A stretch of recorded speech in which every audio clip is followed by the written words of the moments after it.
तो देखो अब हम स्टार्ट करने जा रहे हैं, मतलब स्टार्ट क्या करने जा रहे हैं, रे ऑप्टिक हमारा कंटिन्यू चल रहा है। हमने क्या पढ़ा था लास्ट टाइम पे, क्या पढ़ा था, किसी को याद है? हमने आई थिंक लेटरल शिफ्ट वगैरह पढ़ा था शायद। ठीक है, खुल गई नींद? ठीक है, अब मेरी बात ध्यान से सुनना, इसको हिला मत देना, रिकॉर्डिंग चल रही है। ठीक है, अब मेरी बात सुनो। रे ऑप्टिक्स में आज जो हम करने वाला टॉपिक वो है हमारा लेटरल शिफ्ट। क्या पढ़ेंगे हम? लेटरल शिफ्ट पढ़ेंगे। पर लेटरल शिफ्ट से पहले तो देखते हैं, एक और चीज देखते हैं, थोड़ा शिफ्ट के बारे में पता करते हैं। क्या पढ़ रहे हैं? रे ऑप्टिक्स पढ़ रहे हैं।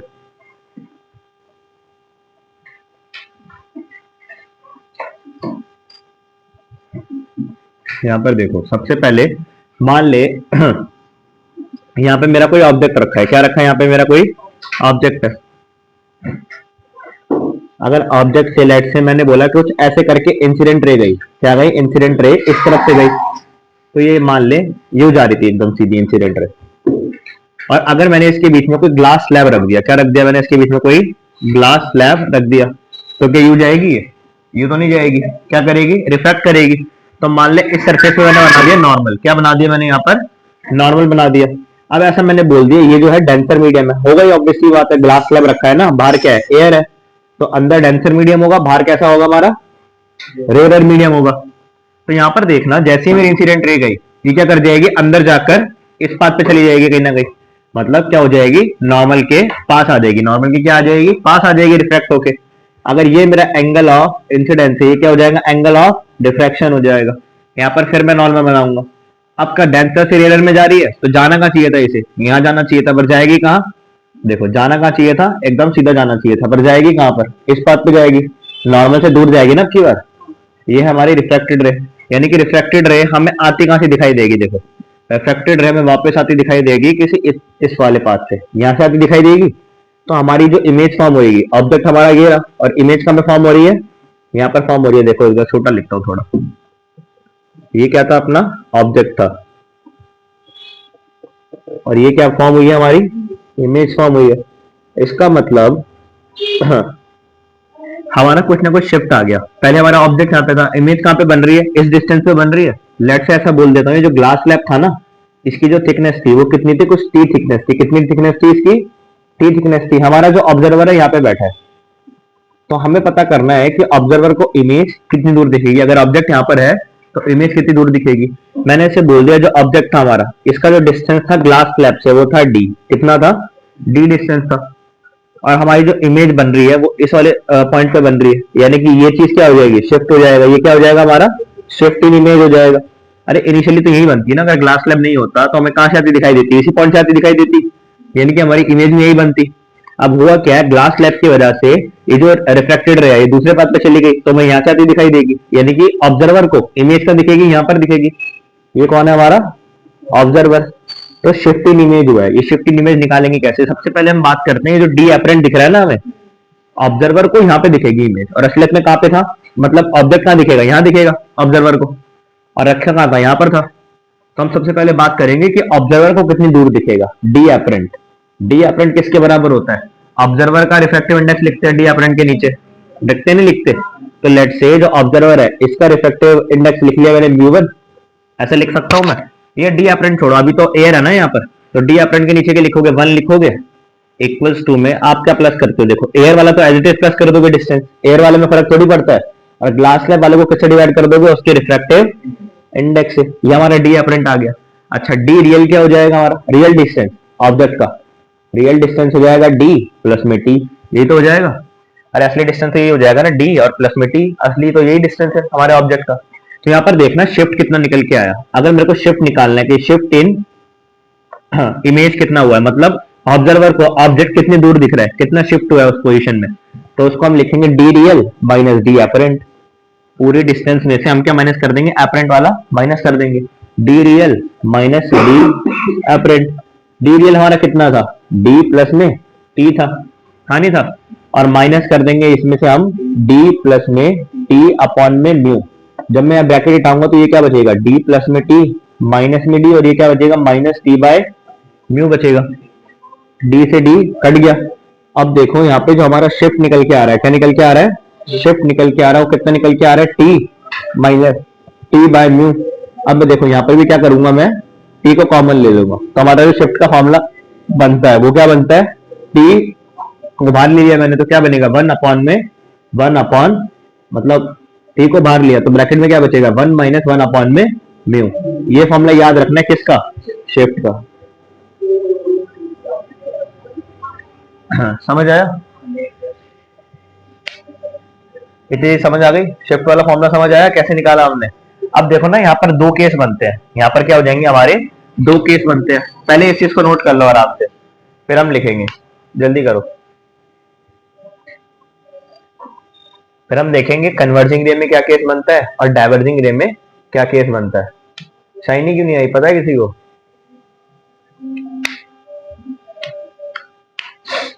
करो जल्दी करो।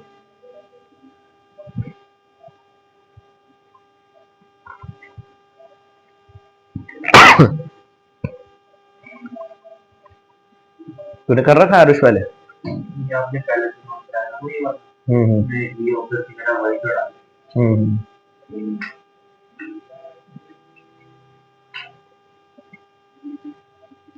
अच्छा, ये जो रेज आ रही है कैसे जा रही है, ऑब्जेक्ट से ग्लास स्लैब पे कैसी रेज गई है, डाइवर्जिंग रेज गई है। ये डाइवर्ज ही तो कर रही है, कन्वर्ट करती थोड़ी दिख रही है हमें, कैसी दिख रही है, डाइवर्जिंग रे दिख रही है। तो डाइवर्जिंग रे में क्या होता है, जो शिफ्ट होता है ना हमारा, वो ग्लास स्लैब के पास होता है। कहाँ होता है, इमेज का शिफ्ट कहाँ पर होता है, ग्लास स्लैब के पास होता है। ये कौन सा केस है, ये है कन्वर्जिंग रेस का, सॉरी डाइवर्जिंग रेस का केस है। किसका केस है ये हमारा, डाइवर्जिंग रेस का केस है। एक बार देखना कन्वर्जिंग वाले में क्या फर्क पड़ेगा, डाइवर्स कर दिया ना, ये हमारा ऑब्जेक्ट है और इंसिडेंट रे कैसे गई है, डाइवर्स करके गई है। यहाँ से भी डाइवर्ज ही करेंगी उधर जाके, अगर दो रेस निकलेंगी तो। अब देखना कन्वर्जिंग वाला केस कैसा बनेगा, ये मिटा दो, क्या बना रहे हो, ये करो जल्दी करो, लिख तो लिया ना।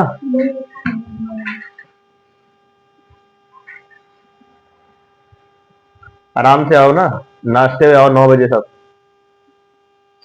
8 बजे का टाइम दे रखा है, 9 बजे तक आओ आराम से, है ना। बाकी तो सब वेले है, वो बंदा उठ रहा है सुबह 5:30 बजे, टीचर तुम्हारे लिए क्लास करवाना है, तुम ऐसे तैसे कराओ, एकदम 9 बजे उठो एकदम।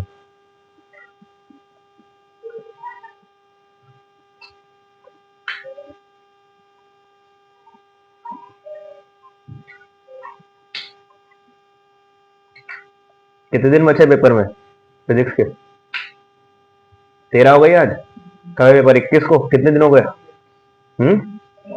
एक हफ्ता, कितना होता है एक हफ्ता। तो तुम्हें अकल नहीं आ रही क्या बिल्कुल भी, क्या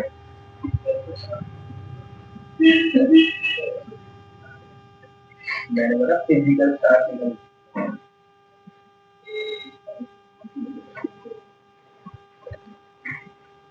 देखो ये कौन सा केस था, डाइवर्जिंग रेस का केस था। अब देखना कन्वर्जिंग रेस का क्या केस बनता है। मान ले ये ग्लास स्लैब है, ग्लास स्लैब तो खैर बाद में रखेंगे, मान ले इंसिडेंट रे यूं आ रही है। अगर यहाँ पर ग्लास स्लैब नहीं रखा होता तो इंसिडेंट रे कैसे आती, एकदम सीधी सीधी सीधी सीधी यहाँ पर इमेज बनाती, कहीं ना कहीं बनाती नहीं बनाती। अब मैंने बोला जब मैंने ग्लास स्लैब रख दिया, अब ये क्या हो रहा है, रेयर टू डेंसर मीडियम में जा रहा है। तो मेरे को एक बात बता, जाता है यहाँ पर, अगर मान ले नॉर्मल है और डेंसर मीडियम में एंटर करे इंसिडेंट रे, तो कहाँ मुड़ जाएगी, इधर मुड़ जाएगी कहीं ना कहीं। मतलब अगर सही से बनाऊं मैं डायग्राम तो इस तरीके से दिखाई देगा। देखो ये हमारा नॉर्मल है और जो हमारी इंसिडेंट रे है, अगर यहाँ पर कोई ग्लास स्लैब नहीं होता तो कहाँ पर जाती, यहाँ कहीं पे इमेज बनाती अपनी। अब मैंने बोला अगर मैंने ग्लास स्लैब रख दिया तो इंसिडेंट रे कहाँ हो जाएगी, अंदर की तरफ हो जाएगी, रिफ्लेक्ट। ये है हमारी रिफ्लेक्टेड रे। फिर यहाँ पर नॉर्मल बनाऊंगा मैं, क्या बनाऊंगा यहाँ पर, नॉर्मल बनाऊंगा। आपकी बार कहाँ से कहाँ जाएगी वो, डेंसर टू रेयर मीडियम में जाएगी। अगर यहाँ पर मीडियम नहीं होता तो इधर जाती, पर आपकी बार किधर आएगी, इधर आएगी। यानी कि अब की बार जो इमेज बनेगी, तुम खुद देखो ना, जो मैं बोल रहा था तुम्हें ओरली, अब पहले कहाँ था, यहाँ पे बन रही थी इमेज, इनिशियल इमेज जो बनी हमारी, वो कहाँ पर बनी हमारी इमेज, इनिशियली यहाँ पर बन रही थी, और फाइनली कहाँ पर बन रही है, यहाँ पर बन रही है। यहाँ पर भी जो शिफ्ट निकल के आएगा ना आपका, मैंने ऐसा बोल दिया था, इनिशियली जो डिस्टेंस आ रहा था कुछ डी आ रहा था, बाद में इसका डिस्टेंस कुछ टी हो गया। तो अगर मैं बात करूं यहाँ पर शिफ्ट इन इमेज की, किसकी बात करूं, शिफ्ट इन इमेज की बात करूं, तो यहाँ पर भी सेम ही आएगा। क्या निकाला था मैंने शिफ्ट इन इमेज, टी, अंदर क्या था, वन माइनस वन अपॉन में म्यू, अगर इसका इफेक्टिव इंडेक्स म्यू है तो ये निकाला था हमने। बट एक बात का ध्यान रखना, आपकी बार कैसी रेज आ रही है, कन्वर्जिंग रेज आ रही है, कन्वर्स करेंगे एक पॉइंट पर आकर जैसी भी रेज आएंगी। कन्वर्जिंग वाली रेज के केस में जो इमेज है वो हमारे ग्लास स्लैब से दूर की तरफ शिफ्ट होती है, और जब भी डाइवर्जिंग रेज आएगी तो इमेज कहां पे शिफ्ट होगी, हमारी अंदर की तरफ को शिफ्ट होगी। तो ये चीज था मेन कॉन्सेप्ट। समझ आया? समझ आई ये चीज कैसे करा हमने? मैंने बोला जब भी हमारी डाइवर्जिंग रेज आएगी, एक पॉइंट से डाइवर्ट कर रही है ग्लास स्लैब पे रेज, तो उस केस में जो हमारी इमेज शिफ्ट है वो कहां पर होगी, ग्लास स्लैब की तरफ होगी। और एक बार क्या हो रही है, हमारी कन्वर्जिंग रेज आ रही है। कैसी रेज आ रही है हमारी? कन्वर्जिंग रेज आएंगी। कन्वर्ज तो कर रही है पॉइंट पर आकर ये सारी की सारी रेज। तो इसकी वजह से क्या होगा, जो हमारी इमेज है वो ग्लास स्लैब से दूर की तरफ शिफ्ट होगी। क्योंकि देखो शिफ्ट का फॉर्मूला तुम्हें याद रहेगा, शिफ्ट का फॉर्मूला लिख के देगा वो तुम्हें, दो ऑप्शन में ऐसी चीज कर देगा कि अवे फ्रॉम द मिरर या फिर टूवर्ड्स द मिरर, ऐसा करके। मिरर नहीं बोलेगा, ग्लास स्लैब बोलेगा। वो ये बोलेगा इमेज शिफ्टेड इतनी किस तरफ, टुवर्ड्स द मिरर या फिर अवे फ्रॉम द मिरर, ये चीज पूछता है। तो आपको रेस से पता लगेगा, अगर कन्वर्जिंग रेज आ रही है तो अवे जाएगा, और अगर डाइवर्जिंग रेज आ रही है तो कैसे जाएगा, टुवर्ड्स द ग्लास स्लैब आएगा। ठीक है, तो ये चीज का ध्यान देना है। ये किसका केस है हमारा, कन्वर्जिंग रेस का। दूसरा वाला किसका है, कन्वर्जिंग रेस का।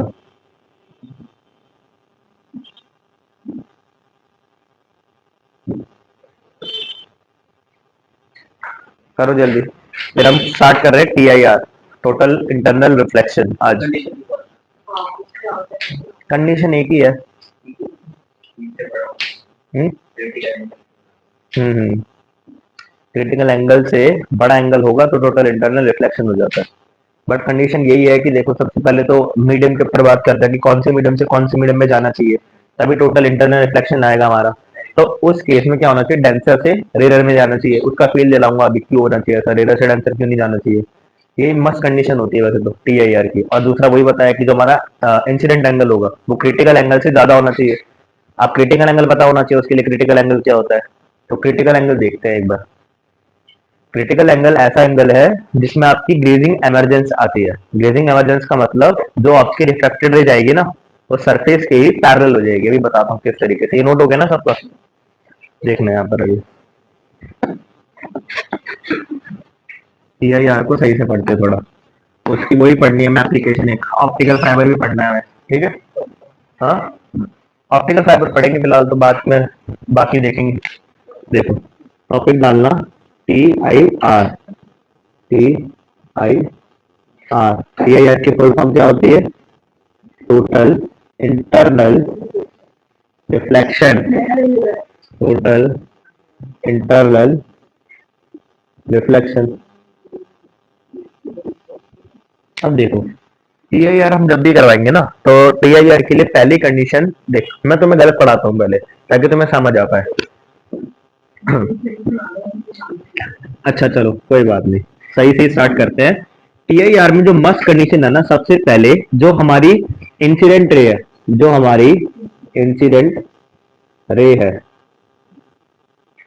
will go from will go from denser to rarer medium, will go from denser to rarer medium। कहां से कहां जानी चाहिए, डेंसर से रेयर मीडियम जानी चाहिए। अब देखना बनेगा कैसे, मान लो ये बीच में मीडियम है, ये क्या है हमारा मीडियम है, या मैंने नॉर्मल क्रिएट कर ली, क्या कर ली मैंने, नॉर्मल बना ली सरफेस पे। अब लेट सपोज ये मेरी कोई इंसिडेंट रे आ रही है, जो मैंने एकदम नॉर्मल के ऊपर ही मार दी एकदम इंसिडेंट रे। ये है मेरी इंसिडेंट रे, IR लिख देता हूँ इसे। क्या लिख रहा हूं मैं, इंसिडेंट रे, जिसका एंगल ऑफ इंसिडेंस क्या है, एकदम जीरो है, नॉर्मल के ऊपर ही आ रही है। तो एंगल ऑफ रिफ्लेक्शन भी कितना हो जाएगा यहाँ पर, जीरो हो जाएगा। अरे एकदम सीधी जो जाती है रे, वो एकदम सीधे जाती है रिफ्लेक्ट होकर। अगर एंगल ऑफ इंसिडेंस जीरो है तो एंगल ऑफ रिफ्लेक्शन भी कितना हो जाएगा, एकदम जीरो हो जाएगा। अब देखो मैं दोबारा इस पे नॉर्मल बनाता हूँ, ये है मेरी नॉर्मल।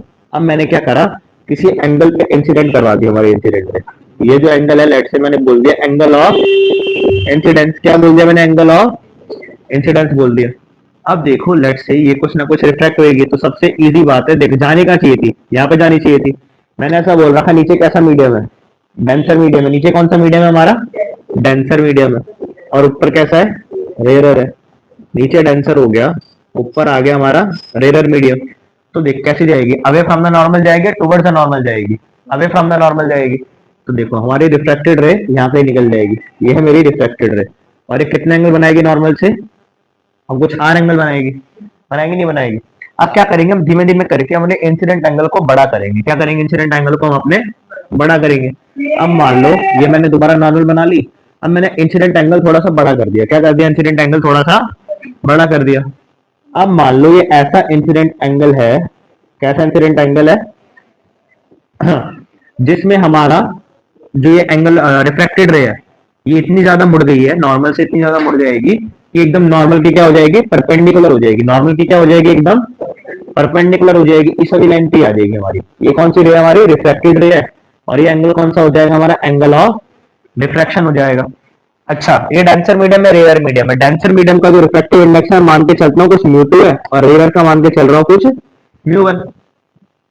तो ये समझ आया? ऐसा एंगल जिसमें हमारा रिफ्लेक्टेड रे नॉर्मल के परपेंडिकुलर हो जाती है, यानी कि ग्रेजिंग इमरजेंस आएगा। ग्रेजिंग इसी को तो बोलते हैं, हमारे जो प्लेन है उसी के पैरेलल रेस आएगी, तो उसको क्या बोलते हैं? ग्रेजिंग इमरजेंस बोल देंगे इस एंगल को। तो बेसिकली ये इंसिडेंट रे है हमारी, ऐसी इंसिडेंट रे जिसमें एंगल ऑफ रिफ्रैक्शन क्या आ जाए? नॉर्मल से 90 डिग्री बनाए। ऐसे एंगल को क्या बोलते हैं? क्रिटिकल एंगल बोलते हैं। क्या बोलते हैं ऐसे एंगल को? हम क्रिटिकल एंगल बोलते हैं। आईसी से बता रहा हूं मैं इसको। एक काम करते हैं, यहाँ पर ना स्नेल्स लॉ लगाते हैं। क्या लगाएंगे यहाँ पर? स्नेल्स लॉ लगाते हैं। Applying Snell's law.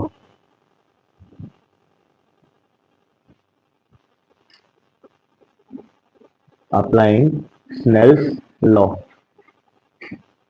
देखो जैसे मैं स्नेल्स लॉ लगाऊंगा, स्नेल्स लॉ क्या कहता है हमें कि यहाँ का रिफ्रैक्टिव मीडियम, रिफ्रैक्टिव इंडेक्स क्या है यहाँ का? म्यू टू है। ठीक है, या एक काम करो ना, यहाँ का कुछ भी ले सकते हो वैसे तो, या म्यू वन ले लो या म्यू टू ले लो, ऐसा कर लेते हैं। तो देखो यहाँ पे क्या लिखूंगा? म्यू वन इंटू साइन आई सी। ये किसके बराबर होगा? साइन 90 के बराबर होगा। साइन आर लिखते हैं ना यहाँ पर। और आर किसके बराबर है? 90 के बराबर है। आर किसके बराबर है यहाँ पर? 90 के बराबर। तो साइन 90 लिख सकता हूँ सीधा साइन आर को। साइन 90 लिख दिया। रिफ्रैक्टिव इंडेक्स क्या है यहाँ का? म्यू टू है। क्या है? म्यू टू है। और यहाँ का क्या था? म्यू वन था। तो यहाँ लिख दूंगा मैं म्यू टू। तो यहाँ से मेरा साइन आई सी, साइन आई सी मेरा किसके बराबर आ जाएगा? म्यू टू बटा म्यू वन के बराबर आ जाएगा। किसके बराबर आ जाएगा? म्यू टू बटा म्यू वन के बराबर आ जाएगा। अब म्यू टू म्यू वन तो कुछ भी हो सकता है ना, जरूरी थोड़ी है उन्होंने ये बोला है कि कोई ग्लास स्लैब से एयर में जाएगा वो। जरूरी थोड़ी है, कंडीशन कोई मीडियम हो सकते हैं। तो बट ये वाला मीडियम क्या होगा? डेंसर होगा। और ये क्या होगा? ऊपर वाला रेयर होगा। अच्छा, मैंने तुम्हें एक बात बताई थी, रिफ्रैक्टिव इंडेक्स जो होता है इनवर्सली प्रोपोर्शनल टू वेलोसिटी होता है। बताया था ना, mu two by mu one equals to v one upon में वी टू, स्नेल्स लॉ में। तो वही वाली चीज अप्लाई करूंगा यहाँ पे। क्या लिख सकता हूँ? Mu two by mu one को क्या लिखूंगा? वी वन अपॉन में वी टू लिख सकता हूँ। वी वन हो जाएगी इस मीडियम की वेलोसिटी, वी टू हो जाएगी इस मीडियम की वेलोसिटी। और v one by v two directly proportional होता है वेवलेंथ के।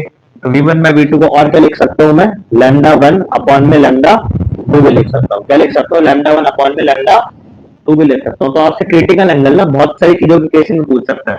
आपसे वेवलेंथ देके पूछ सकता है क्रिटिकल एंगल कितना होगा, वेलोसिटी देके पूछ सकता है क्रिटिकल एंगल कितना होगा। तो आपको ये फॉर्मूला ध्यान रखना है, सिंपल सी बात है। अच्छा चल, ये भी छोड़, किसी को याद नहीं रहता ना कि ऊपर कौन सा रखना है, वी वन रखना है या नीचे कौन सा रखना है, वी टू रखना है। तो एक बहुत सिंपल चीज बता रहा हूँ। एक बात बता, साइन की मैक्सिमम वैल्यू कितनी होती है? साइन की मैक्सिमम वैल्यू कितनी होती है? वन होती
देखो लिखना, क्वेश्चन लिखो अगला।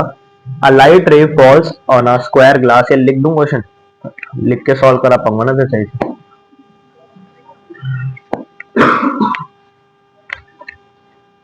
देखो यहाँ पर क्या क्वेश्चन है। A light ray falls on a light ray falls on a square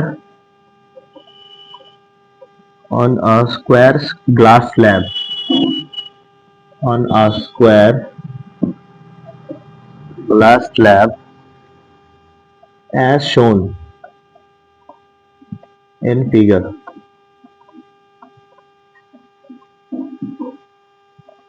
making an angle of incidence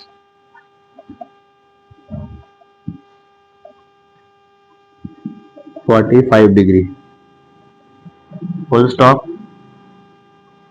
What must be index of refraction, what must be index of refraction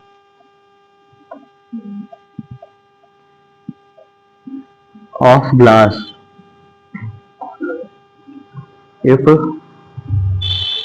total internal reflection, if total internal reflection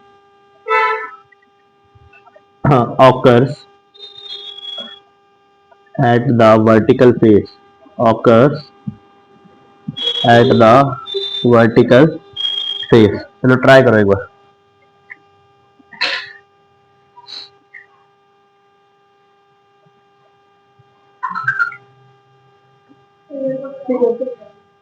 figure बनाने की कोशिश करो एक बार, फिर मैं बनाऊंगा। लिखा है शोन की,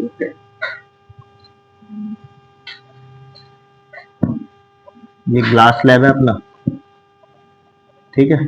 ये मेरा नॉर्मल है। एंगल ऑफ इंसिडेंस जो हुआ है हमारा, ये मेरी इंसिडेंट रे आई होगी, कितना दे रखा है एंगल ऑफ इंसिडेंस हमें? 45 डिग्री। तो ये एंगल हमें 45 कुछ दे रखा है। अब देख, जाने तो ये यू चाहिए थी, पर ये यू ना जाके कैसे जाएगी, थोड़ी नॉर्मल की तरफ जाएगी, यू आएगी नॉर्मल की तरफ, ठीक है। तो हमने बोला है यहाँ पर क्या हो रहा है, टोटल इंटरनल रिफ्लेक्शन हो रहा है, वर्टिकल फेस है ना उसका ये। यहाँ पर क्या हो रहा है, टोटल इंटरनल रिफ्लेक्शन हो रहा है। ये एंगल कितना हो जाएगा, कुछ आर हो जाएगा। अगर यहाँ से मैं इस लाइन को एक्सटेंड करता हूँ तो ये वाला एंगल कितना हो जाएगा, 90 हो जाएगा, होगा नहीं होगा? तो इस एंगल को क्या बोल सकता हूँ, 90 माइनस आर बोल सकता हूँ। बस ये हिंट है, एक बार सॉल्व करो इसे। आपको क्या फाइंड करना है, इसका रिफ्लेक्टिव इंडेक्स कितना होना चाहिए, म्यू की वैल्यू फाइंड करनी है आपने। अगर वो एंगल ऑफ इंसिडेंस 45 डिग्री पे आती है, तो what must be the index of reflection of glass if total internal reflection occur eight vertical face. इस वर्टिकल फेस पे टीआईआर हो रहा है। करो एक बार, ट्राई करो।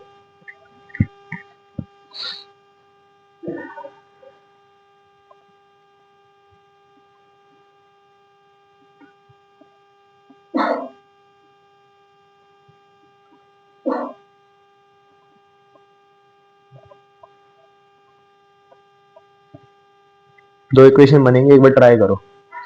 स्नेल्स लॉ से होंगे ऐसे क्वेश्चन सारे के सारे।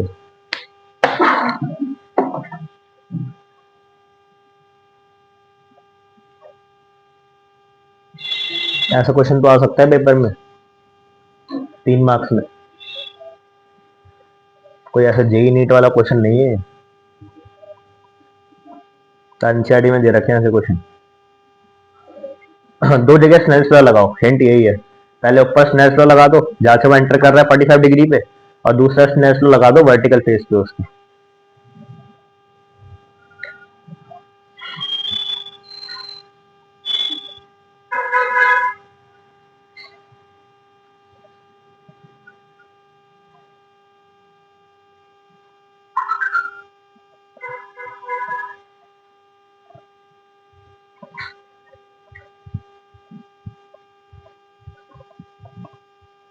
करो, ट्राई करो एक बार।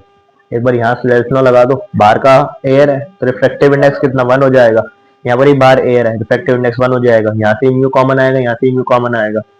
दो इक्वेशन बनाओ, फिर बताता हूँ क्या करना है।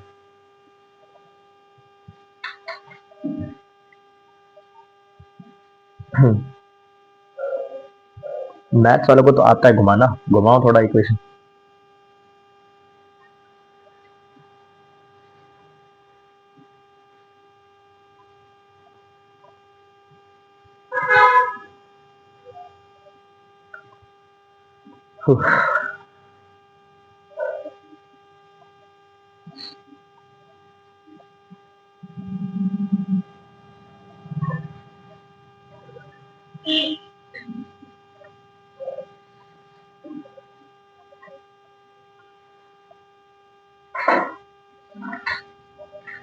साइन 45 की वैल्यू रख, साइन आर की वैल्यू निकाल लें यहाँ से। साइन 45 1/√2, इसको भी यहीं ले जा, तो साइन आर की वैल्यू निकाल लें यहाँ से। तो यहाँ लगा, यहाँ से साइन 90 माइनस आर की वैल्यू निकाल ले, यही लगेगा ना। ये मतलब ऑब्वियसली बात है कि ये रिफ्लेक्ट तो करेगा कुछ ना कुछ बाहर, नहीं कर रहा पर रिफ्लेक्ट, उसने बोला टोटल इंटरनल रिफ्लेक्शन कर रहा है, तो ये अंदर ही रिफ्लेक्ट बैक होगा कहीं।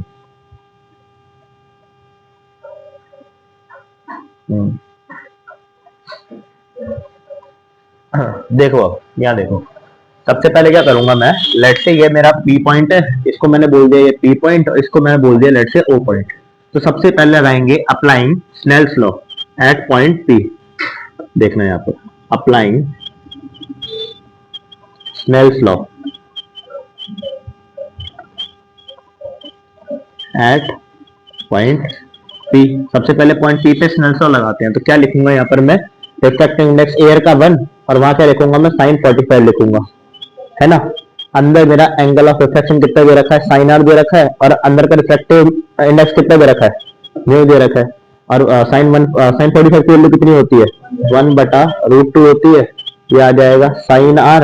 एक काम कर, इस म्यू को भी इधर ले आओ, म्यू को भी इधर ले आओ, तो ये क्या बन जाएगा, म्यू टाइम्स ऑफ √2 बन जाएगा, और ये क्या बन जाएगा मेरा, साइन आर बन जाएगा। लेट्स से ये फर्स्ट इक्वेशन हो गई।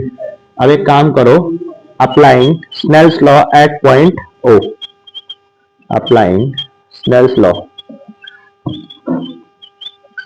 एट पॉइंट, कौन से पॉइंट पे निकालेंगे अब हम, ओ पॉइंट पे निकालेंगे। तो स्नेल्स लॉ जब लगाऊंगा तो एंगल ऑफ इंसिडेंस क्या हो जाएगा, 90 माइनस आर हो जाएगा ना। अरे यही नॉर्मल बनेगी भाई बाहर के लिए, तो ये नॉर्मल बन गई, तो एंगल ऑफ इंसिडेंस क्या हो गया, 90 माइनस आर हो गया।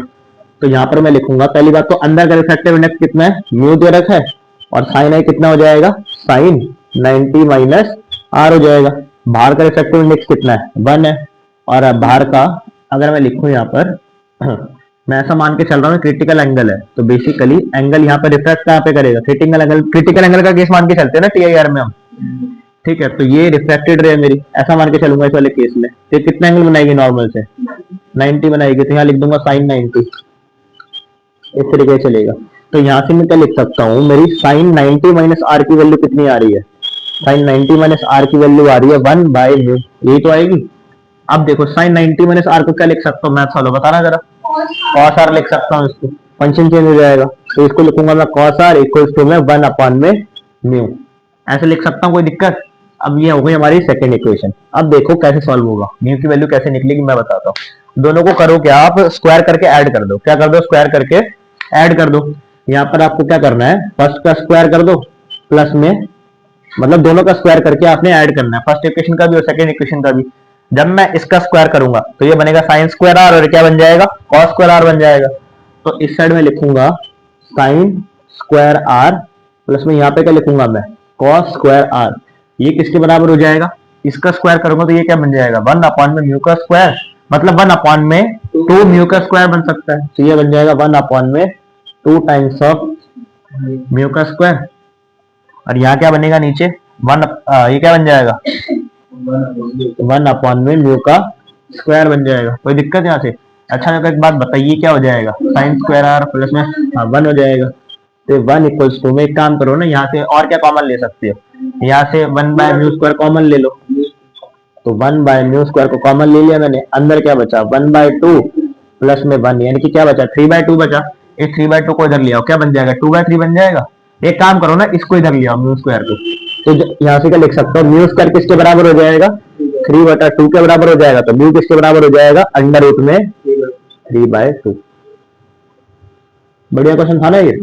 इस टाइप के क्वेश्चन ध्यान रखना, इस टाइप के क्वेश्चन आ सकते हैं, 3 नंबर में आ जाएंगे बोर्ड में, ठीक है। अब एक टॉपिक पढ़ते हैं, रेडियस ऑफ विजिबिलिटी। मछली वाला क्वेश्चन देखा होगा तुमने कि मछली अगर पानी के अंदर चल रही है तो उसे कितने रेडियस में बाहर का दिखाई देता है, ठीक है। या कुएं वगैरह में देखा होगा, वो बोलता है, क्वेश्चन आता है कुएं में हमने बल्ब जला दिया एकदम बॉटम में, तो बताओ उसकी लाइट कितने रेडियस में फैल रही होगी ऊपर आके। सुना है ऐसा क्वेश्चन कभी?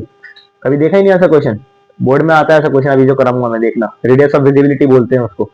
मान ले मैं पागल हो गया रात को, मैं पानी नदी के अंदर जाके बैठ गया टॉर्च जला के, नदी के अंदर गया बॉटम में और ऐसे टॉर्च जला के बैठ गया, तो जो टॉर्च की लाइट है मेरे, वो कितनी दूर तक आएगी, कितने रेडियस में फैलेगी? क्योंकि यू करके फैलेगी ना, चारों तरफ फैलेगी, तो क्या बनाएगा? एक वो बनाएगा सर्कुलर स्ट्रक्चर, सर्कुलर एरिया बनेगा। क्या बनेगा? एक सर्कुलर एरिया बनेगा। तो मेरे को पता करना है उसका रेडियस कितना होगा, तो उसको बोलते हैं रेडियस ऑफ विजिबिलिटी। जो मेरी लाइट है वो कहां तक जाएगी, उसमें भी टीआईआर का प्रिंसिपल लगता है, बताता हूँ कैसे। ये नोट कर लिया सबने? क्वेश्चन हो गया इकरा? ठीक है, अब देखना।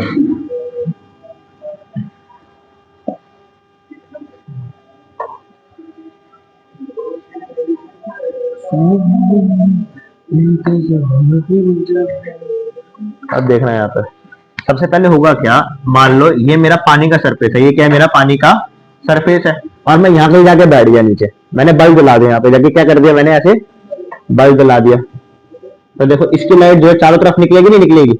इसकी लाइट जो चारों तरफ निकलेगी। अब मैंने बोला कि देख, पहले यहाँ लाइट पड़ी, यहाँ कुछ लाइट पड़ी होगी, तो यहाँ पर क्या होगा? रिफ्लेक्शन होगा, होगा नहीं होगा? ये डेंसर मीडियम है, अंदर क्या है? Denser medium. अंदर ये मान लो वाटर है और ऊपर क्या है? एयर है। नीचे ऊपर क्या है? हमारी एयर है। डेंसर से एयर में जाऊंगा तो रिफ्लेक्शन होगा, और ये जानी यहाँ चाहिए थी, कहां जाएगी? यू जाएगी। एक ऐसा पॉइंट आएगा लाइट का जहां पर क्या होने लगेगा, मतलब ये जो ऐसा पॉइंट आएगा, ये जो एंगल बनाएगा, कौन सा एंगल बनाएगा? क्रिटिकल एंगल बनाएगा। इस पॉइंट पर आकर जो मेरी लाइट है वो बाहर नहीं निकल पाएगी। कहां नहीं निकल पाएगी? बाहर नहीं निकल पाएगी, वो यहीं पे रिफ्लेक्ट बैक हो जाएगी, इसी सरफेस पे क्या हो जाएगी? हमारी रिफ्लेक्ट हो जाएगी। क्रिटिकल एंगल में यही तो होता है। अब मैं पानी के नीचे बैठा हूं टॉर्च लेके यूं करके, अब यहाँ पे मैंने डाली तो लाइट बाहर जा रही है, मतलब पानी के ऊपर जो लोग हैं उन्हें दिख रही होगी लाइट। अब एक ऐसा एंगल आएगा लाइट का, कहीं ना कहीं जा रही होगी ना लाइट की रेज, इधर जा रही होंगी, तो एक ऐसा एंगल आएगा जब वो रिफ्लेक्टेड रे बाहर नहीं जा पाएंगी, उसके सरफेस पे आ जाएंगी। ऐसा इस तरफ भी होगा और ऐसा इस तरफ भी होने वाला है। मान ले नॉर्मल बना लिया, ये कौन सा एंगल हो जाएगा? मेरा क्रिटिकल एंगल। तो रिफ्लेक्ट क्या कर जाएगी लाइट? इसी के सरफेस पे कर जाएगी, यानी कि मेरा मैक्सिमम एरिया जहां से लाइट बाहर की तरफ निकल सकती है वो यही वाला तो हो जाएगा। देखो ये एरिया तो हो जाएगा, ये वाला, ये जो सर्कुलर सा एरिया बनेगा चारों तरफ में, यही वाला एरिया तो हो जाएगा, क्योंकि इसके बाहर के लाइट तो बाहर जा ही नहीं पा रही। तो जो बंदे को लाइट दिखेगी वो कितने एरिया में दिखेगी? इतने एरिया में तो दिखेगी, बाहर निकलती हुई लाइट। मैं कह रहा हूं अगर इसके अंदर कोई भी एंगल आ रहा है तो वो बाहर जाएगी ना लाइट, रिफ्लेक्ट होकर। अब अगर मान ले मैक्सिमम यहाँ पर इंसिडेंट करेगी तो कहां आ जाएगी? रिफ्लेक्ट होकर उसके सरफेस पे आ जाएगी, और सरफेस पे आ गई लाइट तो दिखेगी बाहर वाले को? नहीं दिखेगी। तो ऐसा मैंने बोल दिया, मान ले यहां से एकदम मैं स्ट्रेट लाइन खींचता हूं ऊपर की तरफ को, इस डिस्टेंस को मैंने बोल दिया डी डिस्टेंस। कितना डिस्टेंस बोल दिया मैंने? डी डिस्टेंस बोल दिया। मतलब मैं नदी में इतना अंदर बैठा हूं, डी डिस्टेंस अंदर बैठा हूं, ठीक है। और ये देखो, ये इसका सेंटर है, मान ले ये क्या है? इसका सेंटर है। तो यहां से लेकर इसके किनारे की जो वैल्यू होगी उसको क्या बोल सकता हूँ? रेडियस बोल सकता हूँ मैं इसको। अरे कर्व बनाया ना पाथ, तो क्या बोल सकता हूँ? रेडियस बोल सकता हूँ इसको। ये रेडियस हो गया और ये क्या हो गया? मेरा डी डिस्टेंस हो गया। हमें क्या निकालना है? यही रेडियस फाइंड करना है। इसलिए इस टॉपिक का नाम होता है रेडियस ऑफ विजिबिलिटी। इतनी रेडियस के एक सर्कुलर एरिया में मेरे को क्या दिखेगी? लाइट दिखेगी, तो उसको क्या बोलते हैं हम? Radius of visibility. हाँ, बाहर वाले को दिखेगी, बाहर तो तुम बैठे हो ना, अंदर तो मैं हूं। Radius of visibility.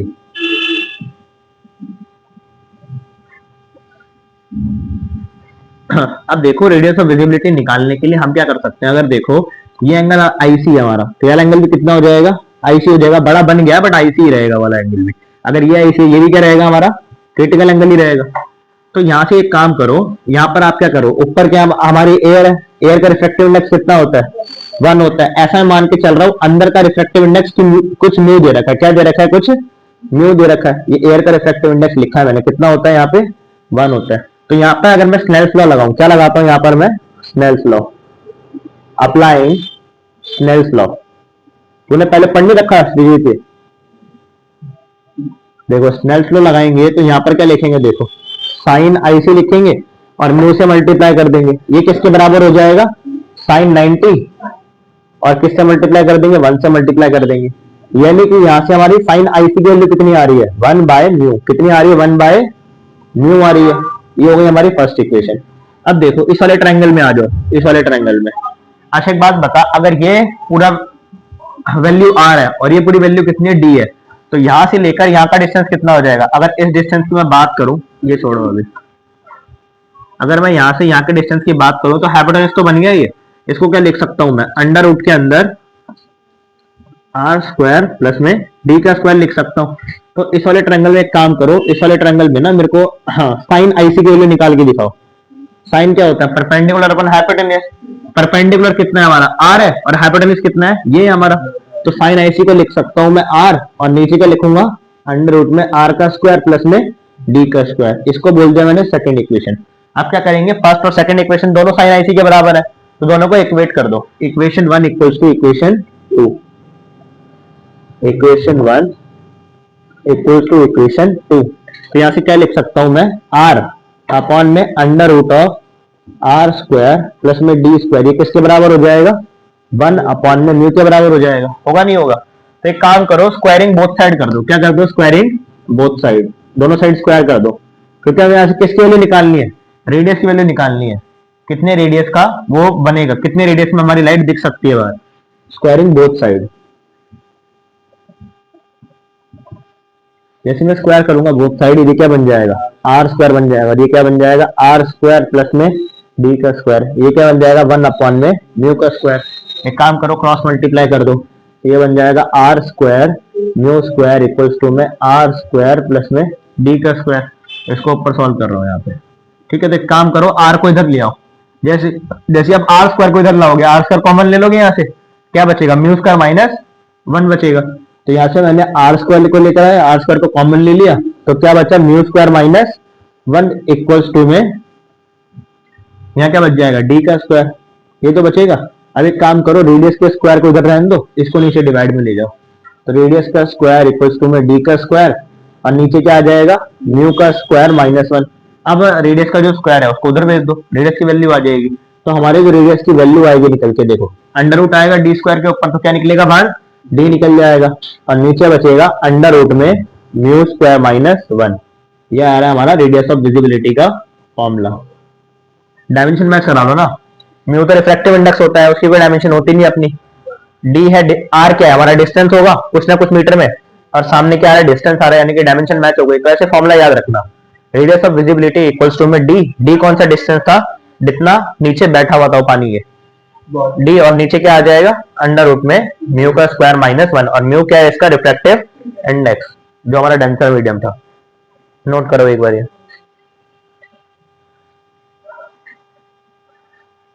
क्वेश्चन करना है, क्वेश्चन बताता हूँ कैसा आएगा। पेपर में आने के बहुत चांसेस हैं इससे, रेडियस ऑफ विजिबिलिटी के, जो टॉपिक छोड़ दिया था तुमने।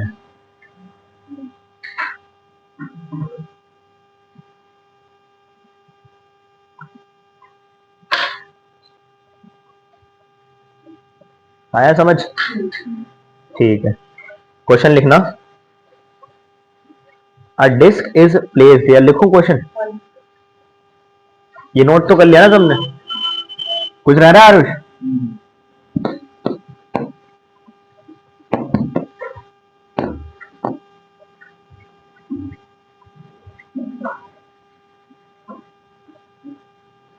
ये वाला क्वेश्चन सबसे बनना चाहिए, क्योंकि डायरेक्ट फॉर्मूला बेस्ड क्वेश्चन आएगा। देखो question, a disc is placed, a disc is placed on the surface, on the surface of pond, on the surface of pond which has refractive index, which has refractive index 5 by 3, full stop. A source of light a source of light is placed 4 meter below the surface, 4 meter below the surface of liquid, below the surface of liquid. Calculate the minimum area, calculate the minimum area of the disk. Calculate the minimum area of the disk so that light light does not come out of the liquid.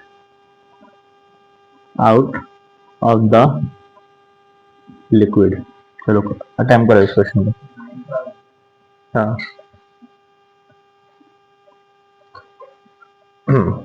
किसने, श्रीजीत ने बताया ना।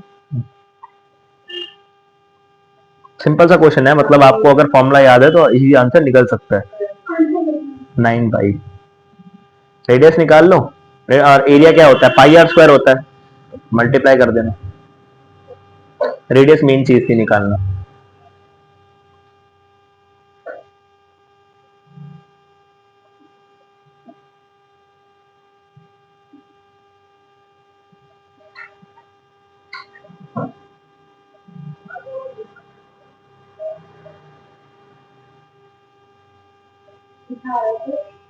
हम्म 9 पाई आ गया।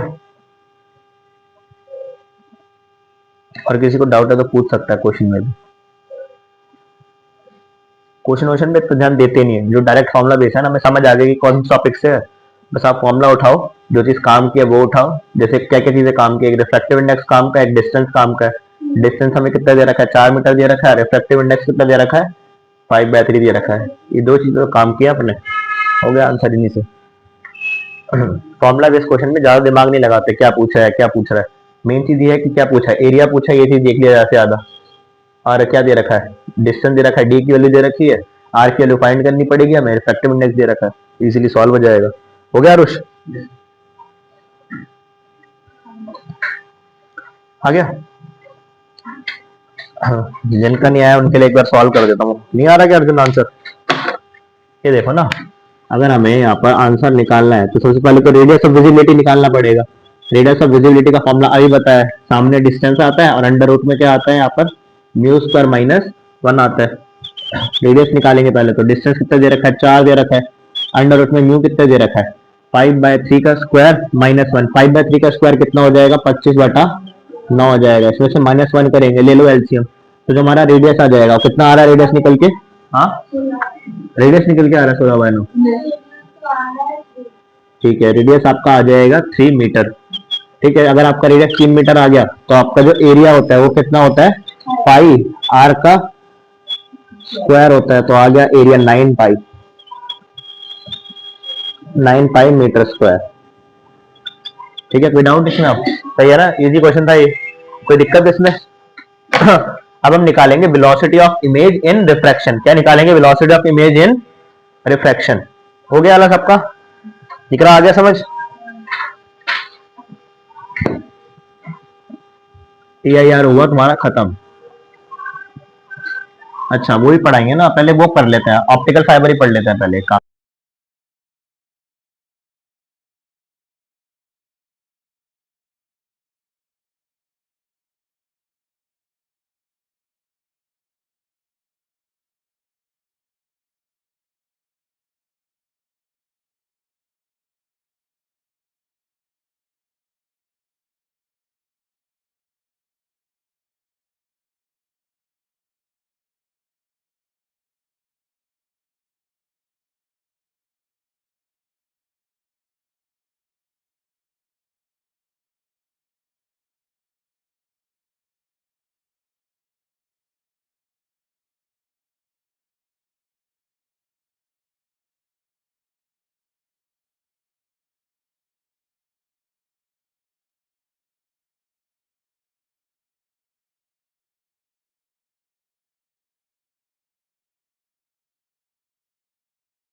देखो अब हम start करने वाले रिफ्रैक्शन। क्या पढ़ेंगे हम? Velocity of image during refraction. तो यहाँ पे लिखना वेलोसिटी ऑफ इमेज। क्या फाइंड करना है हमें? Velocity of image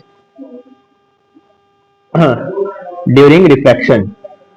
during refraction. अब ऐसा मान लो ये मेरा सरफेस है, रिफ्रैक्टिंग सरफेस। यहाँ पर ऐसा मैंने बोल दिया कि लेट से ये है मेरा डेंसर मीडियम और ऊपर कैसा मीडियम है मेरा? रेयर मीडियम है।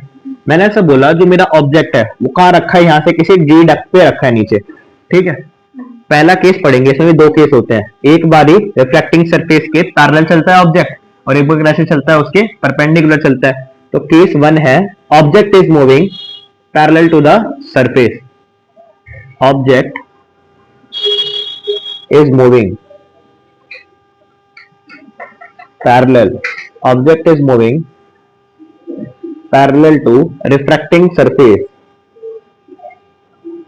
Parallel to refracting surface. अच्छा एक बात बताओ, अगर बाहर से बैठ के कोई यहाँ पे मछली को देख रहा है जो पानी के अंदर है, वो उसको नीचे दिखाई देगी, ऊपर दिखाई देगी? ऊपर दिखाई देगी, ये तो पक्का है। अब मान ले कोई ऑब्जेक्ट है मेरा, ये क्या है? मेरा ऑब्जेक्ट है। ये यहाँ पर किसी स्पीड से चल रहा होगा, लेट से वीओ स्पीड किसकी है? ऑब्जेक्ट की स्पीड है हमारी। अब मैंने बोला कि मान ले जो हमारा ऑब्जेक्ट दिख रहा होगा वो किसी डी डैश डस्ट पे दिख रहा होगा। कहां दिख रहा होगा हमें? डी डैश डस्ट पे दिख रहा होगा। पर क्या उसकी स्पीड में कोई फर्क पड़ेगा? नहीं पड़ेगा ना, कोई भी फर्क। बस हमें क्या दिखेगा? ऊपर चलता दिखाई देगा।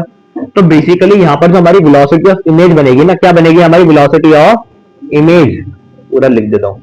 वेलोसिटी ऑफ इमेज जो यहाँ पर बनेगी वो किसके बराबर होगी? वेलोसिटी ऑफ ऑब्जेक्ट के बराबर होगी। तो यहाँ पर मैं लिख सकता हूँ, अगर मेरा ऑब्जर्वर यहाँ पर रेस्ट में है कोई भी, तो मैं यहाँ पर बोलूंगा velocity of image with respect to observer किसके बराबर आ जाएगी? वेलोसिटी ऑफ ऑब्जेक्ट के बराबर आ जाएगी। यानी कि velocity of image is equals to velocity of object.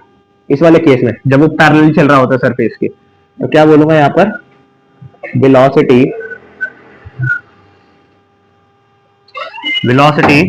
Of image is equals to velocity of object। ठीक है, बहुत सिंपल सा केस है, कोई बड़ी बात नहीं है इसमें।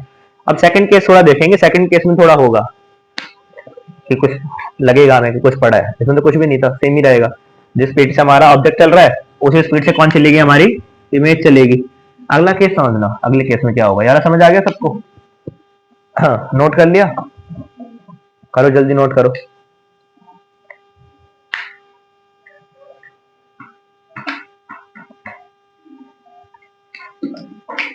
चैप्टर आसान है, टॉपिक ज्यादा है इसमें, अलग अलग तरीके के टॉपिक्स हैं। वैसे आसान है चैप्टर, कोई मुश्किल चैप्टर नहीं है। क्या नहीं है? सिलेबस में है क्यों नहीं है? एनसीईआरटी में दे रखा है, सिलेबस में नहीं है। क्वेश्चन नहीं आता मतलब किसी और ने नहीं करवाया तो मतलब मैं भी ना करूं? अच्छा, how confident she is.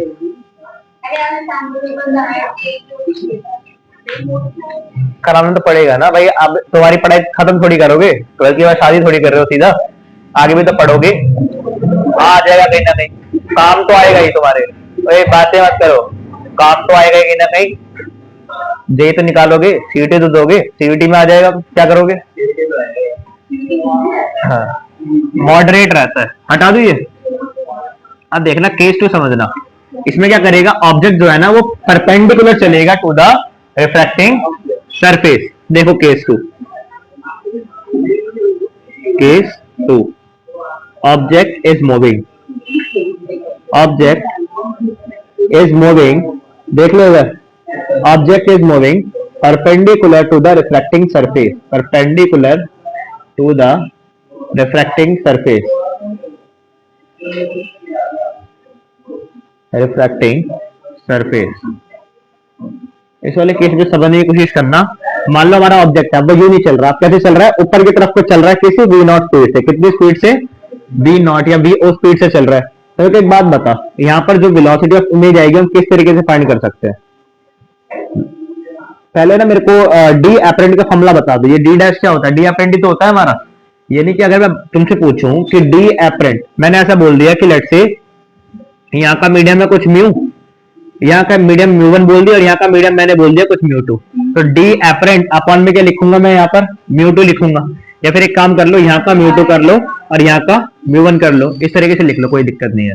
D apparent ऊपर क्या आ जाएगा, यहाँ पर म्यू वन आ जाएगा, मतलब डी एपरेंट कहाँ लिखते हैं, जो ऑब्जर्वर होता है वहां का मीडियम लिखते हैं यहाँ पर, डी एपरेंट निकालना सिखाया था मैंने, और सामने क्या लिखेंगे, डी रियल लिखेंगे, और डी रियल के नीचे कौन सा आएगा हमारा, म्यू टू आ जाएगा, यही आएगा, आएगा नहीं आएगा। तो यहां से अगर मैं डी डैश की वैल्यू लिखूं, डी डैश क्या मेरा डी अपेंड ही तो है, डी अपेंड को क्या लिख सकता हूं, म्यू वन अपॉन में mu two times of D, ऐसा लिख सकता हूं। डी रियल को किससे मल्टीप्लाई कर देंगे, म्यू वन अपॉन में म्यू टू से। अब एक काम करो, इसको डिफरेंशिएट कर दो with respect to time, differentiate both side, differentiate both side with respect to time, with respect to time. जब मैं इसको डिफरेंशिएट करूंगा तो देखो क्या आएगा, ये डी डैश क्या है, हमारी एपरेंट है, एपरेंट पे कौन होगा, इमेज होगी हमारी, एपरेंट पे कौन होगा, इमेज होगा, तो एपरेंट का जब मैं डिफरेंशिएशन करूंगा ये बच जाएगी मेरी velocity of image, velocity of image equals to mu one upon में mu two times of velocity of object. यानी कि देखो इसका भी यही केस बनेगा, जैसे हम डी एपरेंट लिख रहे थे ना, वैसे यहां पर हम लिख सकते हैं वेलोसिटी ऑफ इमेज, उसको किससे डिवाइड कर देंगे, इमेज किसको दिख रही होगी, ऑब्जर्वर को दिख रही होगी, तो नीचे किसका मीडियम रख देंगे हम, ऑब्जर्वर का, ऑब्जर्वर का म्यू वन है, यहां रख देंगे, और सामने रखेंगे हम असली वाली यानी कि वेलोसिटी ऑफ ऑब्जेक्ट, और वेलोसिटी ऑफ ऑब्जेक्ट को कौन से रिफ्रैक्टिव मीडियम से डिवाइड करेंगे हम, जहां पर हमारा ऑब्जेक्ट चल रहा होगा असलियत में, यानी कि किससे डिवाइड कर देंगे, म्यू टू से डिवाइड कर देंगे। तो यही वाला पैटर्न याद रखना जो हमने डी एपरेंट के लिए याद करा था ना, वही वाला किसके लिए लग जाएगा, यहाँ पर वेलोसिटी के लिए लग जाएगा, किसके लिए लग जाएगा, यहाँ पर वेलोसिटी के लिए लग जाएगा, ये चीज ध्यान रखना। इसको क्वेश्चन करते हैं, अभी नोट करो जल्दी है।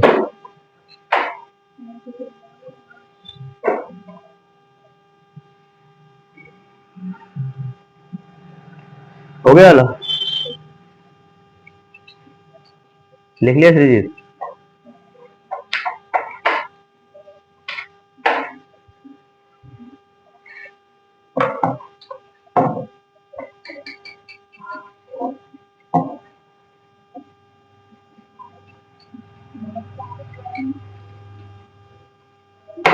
हो गया आशीष,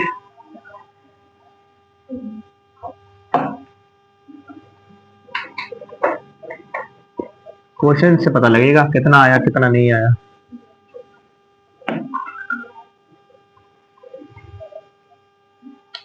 हाँ, देखो यहाँ पर ना एक चिड़िया है, यहाँ पर क्या है, एक चिड़िया उड़ रही है हमारी ऊपर, और चिड़िया ना नीचे की तरफ आ रही है, velocity of bird is equals to 10 metre पर सेकेंड, ये मेरा हो गया बीच का मीडियम, और नीचे है एक मछली, नीचे क्या है, एक मछली है जो कि ऊपर की तरफ आ रही है, ये है velocity of fish, velocity of fish हमें दे दी 24 मीटर पर सेकेंड, ये कहाँ होगी, पानी में होगी, इसका रिफ्रैक्टिव इंडेक्स 4/3, और एयर का हमने लिख लिया 1 यहाँ पर। आपको फाइंड करना है दो चीजें, सबसे पहले आप फाइंड करो वेलोसिटी ऑफ बर्ड, वेलोसिटी नहीं, वेलोसिटी ऑफ फिश फाइंड करो, velocity of fish with respect to bird.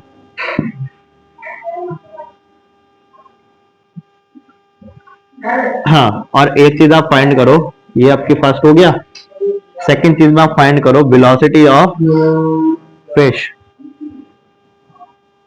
Velocity of fish with respect to stationary observer, stationary observer in air. अब तीसरी चीज आप फाइंड करना velocity of bird with respect to stationary observer in water।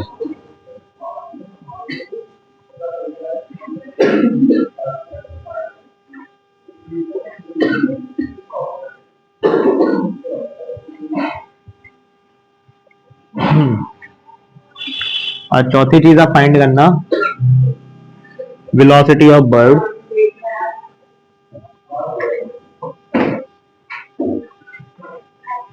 velocity of bird with respect to stationary observer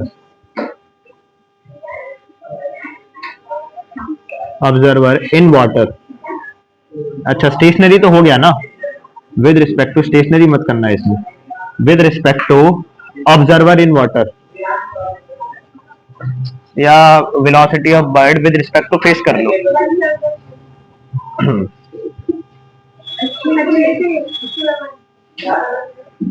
velocity of bird with respect to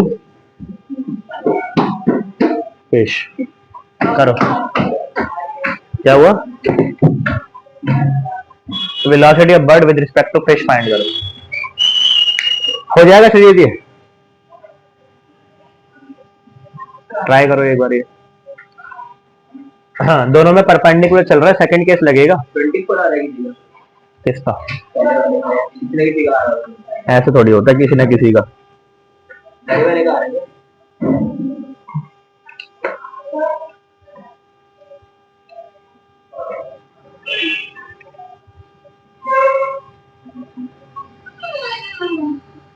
निकल जाएगा या मैं करूं?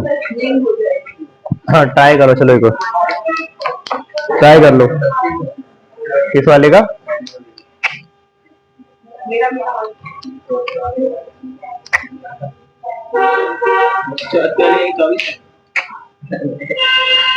क्या कर रहे हो तुम लोग, क्या करोगे? मैं कौन सा कर रहा हूँ अभी, ट्राई कर एक बार। वेलोसिटी ऑफ इमेज अपॉन में रिफ्रैक्टिव इंडेक्स ऑब्जर्वर का इक्वल्स टू में रियल वेलोसिटी ऑफ ऑब्जेक्ट। हाँ तू आ रहा है, ज्यादा मत गिर, इतना मत गिर। मैं मानता हूं कि पानी के ऐसे थोड़ा कम दिखेगी उसकी स्पीड, पर इतनी कम थोड़ी दिखेगी।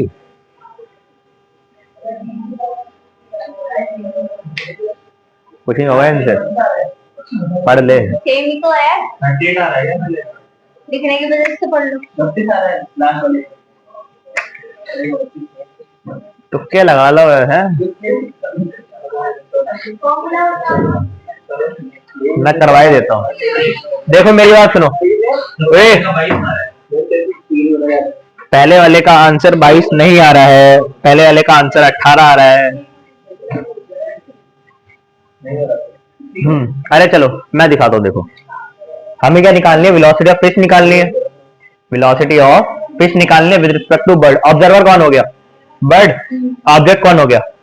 फिश हो गई। तो हमें निकालनी है वेलोसिटी ऑफ फिश, और नीचे क्या रखेंगे हम, जिसकी वेलोसिटी निकालनी होती है उसको कौन देखेगा? बर्ड देखेगा, और बर्ड का रिफ्रैक्टिव इंडेक्स कितना लिखेंगे? यहाँ पर 1 लिखेंगे। सामने हमें किसकी वेलोसिटी पता करनी है? फिश की तो पता करनी है, तो सामने फिश की असली वेलोसिटी रखेंगे। असली वेलोसिटी कितनी है? 24 है, 24 रखेंगे, और नीचे रिफ्रैक्टिव इंडेक्स किसका रखेंगे? इसका रखेंगे 4/3, 4/3। ठीक है, ये कटेगा 6 पर, 6 तिया ये कितना आ रहा है? 18 मीटर पर सेकंड आ रहा है। पर मेरे को एक बात बताओ, ये वेलोसिटी ऑफ फिश है with respect to stationary object. अभी मैंने विद रिस्पेक्ट टू बर्ड नहीं निकाला, अभी मैंने बस बर्ड को ऑब्जर्वर मान के निकाला है। ये जो 18 आंसर आया पता किसका आया है? नीचे वाले का आंसर आया 18। ये velocity of fish with respect to stationary observer in air. अब देखो ऊपर वाले का आंसर क्या आएगा, नीचे वाले का आंसर था 18। हाँ अब मेरी बात सुनो, velocity of fish with respect to bird बोला है ना, जिसके भी रिस्पेक्ट में बोलता है वो क्या करता है? मान ले विद रिस्पेक्ट टू बर्ड पूछा है, तो बर्ड क्या करेगा? अपनी वेलोसिटी को उल्टा करके इसमें ऐड कर देगा। जिसके भी रिस्पेक्ट में पूछा जाता है ना ऑब्जर्वर, वो अपने आप को रेस्ट में मानता है और अपनी वेलोसिटी उल्टी करके सामने वाले में ऐड कर देता है। तो बर्ड अपने आप को रेस्ट में मानेगी, अपनी वेलोसिटी को उल्टा करेगी 10, और किस में ऐड कर देगी? फिश में ऐड कर देगी। तो velocity of bird, velocity of fish with respect to bird कितनी हो जाएगी? 18 मीटर पर सेकंड आ रही थी। मतलब बर्ड को फिश की वेलोसिटी कितनी दिख रही थी? 18 दिख रही थी, और वो क्या करेगा? अपनी वेलोसिटी उल्टी करके सामने वाले में ऐड कर देगा, क्योंकि खुद को क्या मानेगा? रेस्ट में मानेगा ऑब्जर्वर। ऐसे होता है रिलेटिव वेलोसिटी का कॉन्सेप्ट। जिसके भी रिस्पेक्ट में लिखोगे वो क्या करेगा? अपनी वेलोसिटी को उल्टा करेगा और इसमें ऐड कर देगा। तो कितनी हो जाएगी? 18 प्लस में इसकी खुद की कितनी है? 10 है। तो टोटल वेलोसिटी कितनी दिखाई देगी? 28 मीटर पर सेकंड। तो ये फर्स्ट का आंसर है। और सेकंड वाले को देख, स्टेशनरी वाले को तो मैंने आसानी से निकाल लिया, वेलोसिटी ऑफ फिश रखी जो निकालनी थी, नीचे ऑब्जर्वर का रिफ्रैक्टिव इंडेक्स लिखते हैं, मैंने लिख दिया 1 लिख दिया। फिर मैंने एक्चुअल वेलोसिटी लिखी, फिश की, और उसको किससे डिवाइड कर दिया, इसके रिफ्रैक्टिव इंडेक्स से डिवाइड कर दिया, 18 आ गई। ये है with respect to stationary observer. अगर ऑब्जर्वर पहले से रेस्ट में है तो उसको कितनी दिखेगी इसकी वेलोसिटी, 18 दिखेगी। अगर ऑब्जर्वर भी चलने लग गया इसकी तरफ तो क्या हो जाएगा, रिलेटिव वेलोसिटी क्या हो जाएगी, एड अप होती है। क्या होगी, एड अप होगी। जब दो ट्रेन आमने सामने से गुजरती है तो आपको तेज दिखती है ना स्पीड, तो आपको रिलेटिव वेलोसिटी दिखती है। हाँ, तेज क्रॉस करती है बहुत ज्यादा वो, और जितनी तेज क्रॉस कर रही होती है इतनी तेज स्पीड होती नहीं है, हमें रिलेटिव वेलोसिटी तेज दिखती है। क्योंकि होता ये है, आप ऑब्जर्वर हो, आप अपने आप को रेस्ट में मानोगे, आपकी ट्रेन आपको रेस्ट में लगेगी, तो आप क्या करते हो, अपनी ट्रेन की वेलोसिटी उल्टी करके सामने वाली ट्रेन में ऐड कर देते हो, तो उसकी जो वेलोसिटी होती है हमें डबल दिखाई देती है। तो यहाँ पर बर्ड भी यही कर रही है। बर्ड नीचे चल रही थी 10 मीटर पर सेकंड की स्पीड से, पर जब वो अपने रिस्पेक्ट में देखेगी तो खुद को क्या मानेगी, रेस्ट में मानेगी वो, तो अपनी वेलोसिटी उल्टी करके इसमें ऐड कर देगी। तो total velocity with respect to bird कितनी हो जाएगी, 28 मीटर पर सेकंड। अब निकाल लो नीचे वाले को, निकाल लो एटलीस्ट, नीचे वाले ट्राई करो एक बार। पहले ये निकाल लो विद रिस्पेक्ट टू स्टेशनरी, और फिर उसमें ऐड कर देना विद रिस्पेक्ट टू फिश, तो फिश की वेलोसिटी ऐड कर देना बाद में। निकालो नीचे वाला जल्दी, वेलोसिटी ऑफ बर्ड निकालो with respect to stationary observer, करो।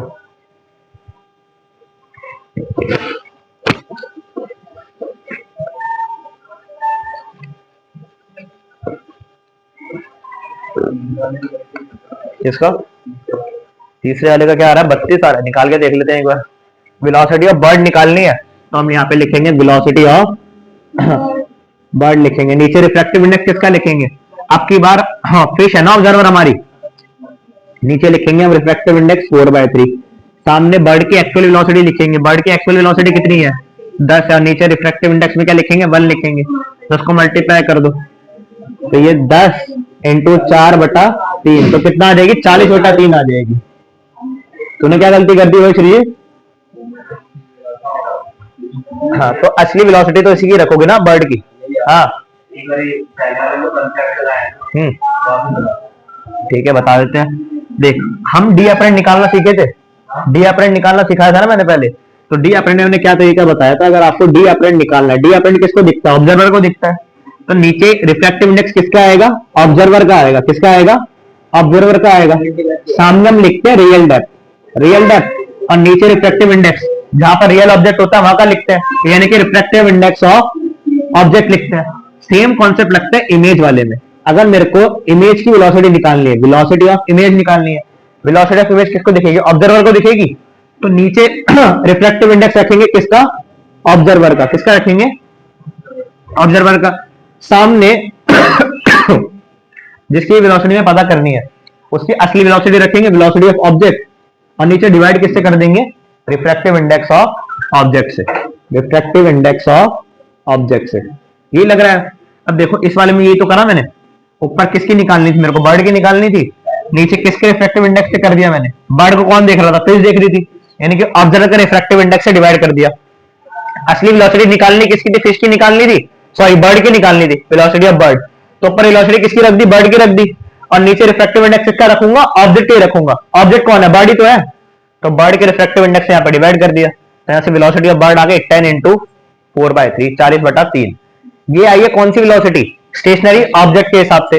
अब मैं पूछूं velocity of bird with respect to fish, तो फिश अपने आप को क्या मानेगी, रेस्ट में मानेगी, और अपनी वेलोसिटी उल्टी करके क्या कर देगी, इसी में ऐड कर देगी, यानी कि ये जो वेलोसिटी निकल के आएगी ये निकल के आएगी 40/3, और इसमें क्या प्लस कर देंगे हम, अरे अपनी फिश फिश अपनी प्लस करेगी ना, 24 प्लस होगा इसमें, इसको सॉल्व कर लो, 37.3 आंसर आएगा, कर लो सॉल्व इसे एक बार। समझ आ रहा है कैसे होने वाले क्वेश्चन, ऐसा क्वेश्चन दे सकता है वो रिफ्रैक्शन वाला, ये सेम कॉन्सेप्ट याद रखोगे ना, कभी गलती नहीं होगी।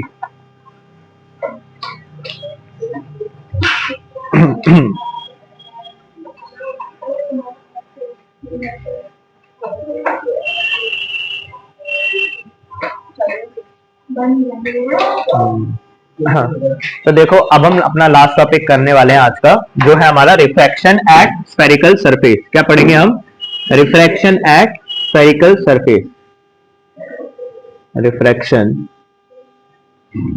Eight spherical surface.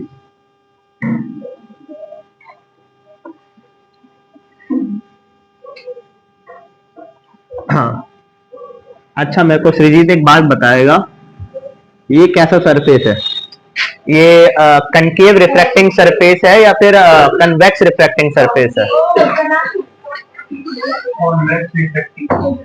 हाँ, अच्छा जी, अच्छा तू बता। पेंट नहीं करा? यही यही तो सुनना चाह रहा था मैं, यही तो सुनना चाह रहा था मैं। पॉलिश पेंट रिफ्रैक्शन हो जाएगा, एक साइड पॉलिश पेंट कर दूंगा तो मैं। रिफ्रैक्शन में क्या होता है, लाइट पास करती है ना, तो पेंट कर दिया तो हो गया काम। तो बताओ ये क्या है, कनकेव है कन्वेक्स है? देख अब भी कॉन्वेक्स कनकेव कर रहे हो अब भी। अबे मैंने बनाई कहा इंसिडेंट रे, डिपेंड करता है इंसिडेंट रे कहां से आएगी। अगर मान ले, सुनो, अगर मैंने इंसिडेंट, सुन लो मेरी बात, अगर मैंने इंसिडेंट रे लेट से यहां से मारी इस पे, तो ये क्या बन जाएगा हमारा, कनकेव रिफ्रैक्टिंग सरफेस बन जाएगा। अगर इंसिडेंट रे यहां से आती तो क्या बनता, कन्वेक्स रिफ्रैक्टिंग सरफेस बनता। तो डिपेंड किस पे कर रहा है, इंसिडेंट रे कहां से आ रही है। तो ये क्या बन गया अभी हमारा, कनकेव रिफ्रैक्टिंग सरफेस। क्या बन गया हमारा ये, कनकेव रिफ्रैक्टिंग सरफेस। अभी इंसिडेंट रे बनाई है ना पहले, ठीक है, ये चीज समझ आ गई। कनकेव रिफ्रैक्टिंग सरफेस है, तो मैंने बोला अभी इंसिडेंट रे आई है, मान लो ऑब्जेक्ट हमारा यहाँ रखा था, ये क्या है मेरा ऑब्जेक्ट है। अब एक कनकेव रिफ्रैक्टिंग सरफेस हो गया तो उसका कुछ ना कुछ सेंटर ऑफ कर्वेचर होगा नहीं होगा, सेंटर ऑफ कर्वेचर इसका होगा कुछ ना कुछ। अगर मैं सेंटर ऑफ कर्वेचर से एक सीधी लाइन खींचूं, कहां पर, अपने कर्व सरफेस से, वो क्या नॉर्मल का काम करेगी, नॉर्मल की तरह बिहेव करेगी ना वो। अगर सेंटर ऑफ कर्वेचर से मैं एक सीधी लाइन खींच दूं तो ये लाइन क्या हो जाएगी मेरी, नॉर्मल हो जाएगी। अब ऐसा मैं मान के चल रहा हूं कि ये मेरा कैसा मीडियम है, ये है लेट से रेयर मीडियम। कैसा मीडियम है मेरा, रेयर मीडियम है। और इस तरफ जो मीडियम था वो कैसा मीडियम है मेरा, डेंसर मीडियम है। तो मेरी इंसिडेंट रे जाने का चाहिए थी, यहां पर जानी चाहिए थी, पर क्या हो जाएगी, नॉर्मल से दूर चली जाएगी। कहां चली जाएगी, नॉर्मल से दूर चली जाएगी। तो ये इस तरीके से बिहेव करेगा, ये हो जाएगी मेरी रिफ्लेक्टेड रे। ये क्या हो जाएगी मेरी रिफ्लेक्टेड रे हो जाएगी। अब देखो दूसरा केस भी दिखा देता हूं। ये मैंने देखो सेम सरफेस बनाया है, अभी आप नहीं बता सकते कि ये कन्वेक्स है या फिर कनकेव है। अब मान लो मैंने अपनी जो ऑब्जेक्ट है वो इधर रख दिया, ऑब्जेक्ट का रख दिया मैंने, उसको दूसरी साइड रख दिया। ऑब्जेक्ट को जब मैंने इधर रखा तो देखो इंसिडेंट रे यहां से आएगी मेरी, ये क्या मेरी इंसिडेंट रे है, इसका सेंटर ऑफ कर्वेचर का यहां लाई करेगा। तो ये देखो इसका नॉर्मल ये हो जाएगा, ये क्या है इसका नॉर्मल है, और ये क्या मेरी इंसिडेंट रे। अब इंसिडेंट रे जानी कैसे चाहिए थी, ये जानी चाहिए थी। अब मैंने क्या बोल रखा है, ये वाला मीडियम कौन सा है मेरा, डेंसर है, और ये वाला मीडियम कैसा है मेरा, रेयर है। अब देखो मेरी ये नॉर्मल है, अगर डेंसर मीडियम में जाएगी तो नॉर्मल के पास जाएगी, नॉर्मल से दूर जाएगी, बताओ। नॉर्मल के पास जाएगी, यानी कि रिफ्लेक्टेड रे इधर जानी चाहिए थी, अब कहां चली जाएगी, इधर चली जाएगी। ये होगी मेरी रिफ्लेक्टेड रे। कुछ इस तरीके से दिखेगा हमें डायग्राम, इस तरीके से बनने वाला है। अच्छा एक बात बताओ, इंसिडेंट रे मेरी आगे की तरफ है, और अगर इसका सेंटर ऑफ कर्वेचर यहाँ पर है तो इसका रेडियस पीछे की तरफ लूंगा ना मेजर में। कहां से करते हैं सारे डिस्टेंस मेजर, हम पोल से करते हैं, कहां से करते हैं, पोल से करते हैं सारे डिस्टेंस मेजर। तो इसका जो रेडियस होगा उसको नेगेटिव लूंगा या पॉजिटिव लूंगा, ये बता दो बस मेरे को। नेगेटिव लूंगा, क्यों, क्योंकि इंसिडेंट रे आगे जा रही है और मैं इंसिडेंट रे के अपोजिट आके मेजर कर रहा हूं ना डिस्टेंस। तो क्या करूंगा मैं, नेगेटिव लूंगा, यानी कि जो इसका रेडियस आएगा वो क्या आएगा, माइनस आर आ जाएगा। क्या आ जाएगा इसका रेडियस, माइनस आर आ जाएगा। यानी कि जब भी मैं बात करता हूं कनकेव रिफ्रैक्टिंग सरफेस की, उसमें जो हमारा रेडियस होता है उसको क्या लेते हैं हम, माइनस आर लेते हैं। क्या लेते हैं इसमें हम, माइनस आर लेते हैं। और इसमें देखो इसका जो रेडियस होगा, हमारी इंसिडेंट रे भी इधर आ रही है और पोल से मैं रेडियस को इधर ही मेजर करूंगा। तो यहाँ पे जो हमारा रेडियस है उसको क्या लेता हूं, ये पहले बात तो सरफेस क्या है, सरफेस बता दो, कन्वेक्स रिफ्रैक्टिंग सरफेस है, convex refracting surface. Of convex refracting surface में जो रेडियस लेते हैं वो कैसा लेते हैं हम, पॉजिटिव लेते हैं। रेडियस कैसा लेते हैं हम यहाँ पर, पॉजिटिव लेते हैं। समझ आया कि क्या केस है रिफ्रैक्शन का, हाँ हाँ। इसमें नेगेटिव लेंगे कनकेव में, बताया था ना साइन कन्वेंशन कैसे लेते हैं। इंसिडेंट रे के अगर अपोजिट मेजर कर रहे हैं तो नेगेटिव लेंगे, और इंसिडेंट रे के अलॉन्ग ही मेजर कर रहे हैं, इधर इंसिडेंट रे है और डिस्टेंस भी इधर मेजर कर रहा है, तो क्या लेंगे उसको हम, पॉजिटिव लेंगे। कर लिया, नोट कर लिया वाला, करो जल्दी करो, फिर मैं दो क्वेश्चन दूंगा तुम बताना। हाँ क्या हो गया, नहीं नहीं चल रहा है। तो यहाँ पर ना मेरी बात, अभी मैं दो क्वेश्चन दूंगा तो मेरे को बताना कि कॉन्वेक्स रिफ्रैक्टिंग सरफेस है या फिर कनकेव रिफ्रैक्टिंग सरफेस है। नोट करो जल्दी, हो गया वाला।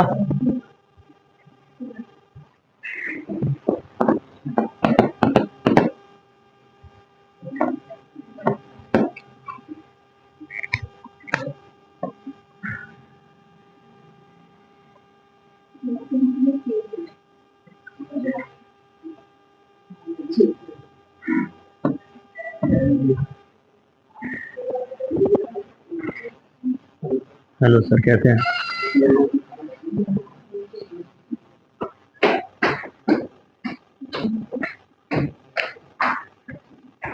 बताओ इस वाले में कैसा सरफेस है और इस वाले में कैसा है? हाँ,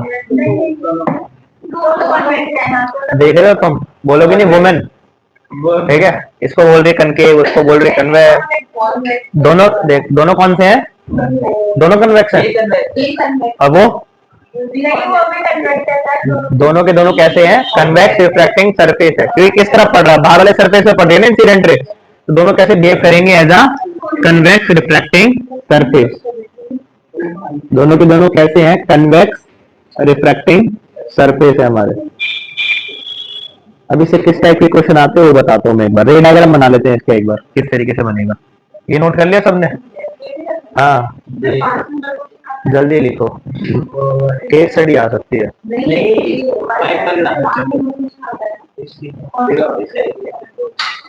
नहीं, रे ऑप्टिक्स केस स्टडी आ सकती है, माइक्रोस्कोप वाले में आ सकती है, सेक्शन ई से क्वेश्चन आ सकता है इसमें। हो गया वाला? हाँ, 5 मार्कर आ आएगा।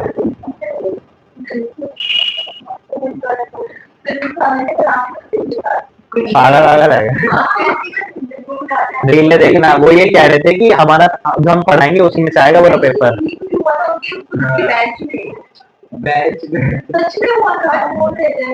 बोल रहे होंगे, ऐसे लीक नहीं हो सकता। हो गया वाला? हो गया। हाँ, अब देखो यहाँ पर, मान लो मैंने बना दिया यहाँ पर इस तरीके का सरफेस। यार रुको, इसको हम इस तरीके से बनाते हैं, रुको। मान लो मैंने इस तरीके का सरफेस बनाया और मैं ऑब्जेक्ट को रख रहा हूँ यहाँ पर। कहाँ रख रहा हूँ ऑब्जेक्ट को? यहाँ रख दिया मैंने ऑब्जेक्ट को, और ऐसा मैंने बोल दिया ये मेरा डेंसर मीडियम है और ये कैसा मीडियम है मेरा? रेयर मीडियम है। सुन लो मेरी बात, ये पोल है, तो देखो मैंने यहाँ से इंसिडेंट रे मारी। इंसिडेंट रे यहाँ पर हमारी रिफ्लेक्टिंग सरफेस, तो ये क्या मेरी इंसिडेंट रे है क्या? ये मेरी इंसिडेंट रे है। और सुनो मेरी बात, ऐसा मैंने बोल दिया जो इसका सेंटर ऑफ कर्वेचर है वो यहाँ कहीं पे लाई कर रहा है। सेंटर ऑफ कर्वेचर से नॉर्मल ड्रॉ करूंगा मैं। सेंटर ऑफ कर्वेचर से जब मैं नॉर्मल ड्रॉ करूंगा, ये देखो ये मेरा ऑब्जेक्ट है, तो इस तरीके से ड्रॉ होगा नॉर्मल मेरा। देखो ये क्या बन गया मेरा? नॉर्मल बन गया। क्या बन गया मेरा? नॉर्मल बन गया। अगर ये बिना डेविएट हुए पास होती तो कहां जाती? इधर जाती है हमारी। अब देखो डेंसर से कहां जा रही है? रेयर में जा रही है, तो देखो कहां जाएगी? दूर जाएगी ना इससे, नॉर्मल से। तो रिफ्लेक्टेड रे कहां जाएगी? इधर जाती दिखाई देगी। कहां जाती दिखाई देगी हमारी? इधर जाती दिखाई देगी। और देखो, क्या रिफ्लेक्टेड रे असली में कहीं इमेज बना पाएगी? नहीं बना पाएगी, वर्चुअल इमेज बनाएगी। तो रिफ्लेक्टेड रे को हम रिट्रेस करेंगे पीछे की तरफ, तो कहां पर बनेगी इमेज हमारी? यहां कहीं पे बनेगी। कहां बनेगी इमेज हमारी? यहां बनेगी। तो देखो हमारी इंसिडेंट रे आगे की तरफ है। अगर यहां से मैं अपना ऑब्जेक्ट डिस्टेंस को नापूं तो किस में नापूंगा? बी से नापूंगा। और कैसे नापूंगा? माइनस बी बोलूंगा उसे, नेगेटिव बी बोलूंगा। अच्छा, ऑब्जेक्ट डिस्टेंस को क्या बोलूंगा? नेगेटिव यू बोलूंगा। और रेडियस को भी क्या बोलूंगा? अपना नेगेटिव आर बोलूंगा।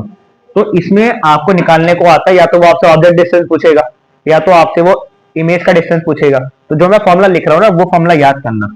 आपको क्या करना है, लेट से आपको ऊपर लिखना है, लेट से यहाँ का रिफ्रैक्टिव इंडेक्स है म्यू 1, यहाँ का रिफ्रैक्टिव इंडेक्स मैंने बता दिया कुछ म्यू 2, तो आपको करना है म्यू 2 अपॉन में वी माइनस म्यू 1 अपॉन में यू इक्वल्स टू में म्यू 2 माइनस म्यू 1 अपॉन में आर। ये एकदम बेसिक सा फॉर्मूला है, इसमें आपको प्रॉपर साइन के साथ रखना है सारी चीजें। ये जनरल फॉर्मूला है, आपको साइन के साथ सारी वैल्यू पुट करनी है। बट कई बार क्या होता है, फॉर्मूला याद तो कर लेते हैं बट कंफ्यूजन आता है म्यू 1 में क्या रखे और म्यू 2 में क्या रखे। तो मैं अपना फॉर्मूला लिखता हूँ। देखो अपने फॉर्मूले में क्या लिखूंगा, देखो आपको ऊपर रिफ्रैक्टिव इंडेक्स लिखना है जहां पर, हाँ लिखवाया तो था, रिफ्रैक्शन थ्रू स्फेरिकल सरफेस। हाँ, अब देखो ऊपर हमें लिखना है किसका रिफ्रैक्टिव इंडेक्स? जहां पर हमारी रिफ्लेक्टेड रे जा रही है।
तो देखना, अभी हमने कॉन्सेप्ट पढ़ा, उस पर क्वेश्चन करते हैं। क्वेश्चन देखना, अ concave spherical surface, a concave spherical,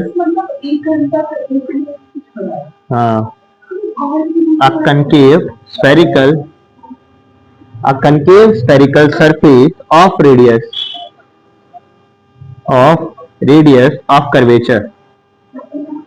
radius of curvature 100 centimetre. Radius of curvature कितना है हमारा? 100 centimetre. Separates two media, separates आएगा, separates two media, two media मतलब दो मीडियम की बात कर रहा है, of refractive index, of refractive index 1.5 and 4/3, full stop, full stop. An object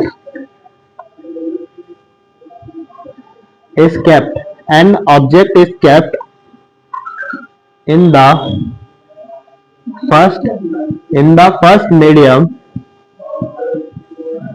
in the first medium at a distance,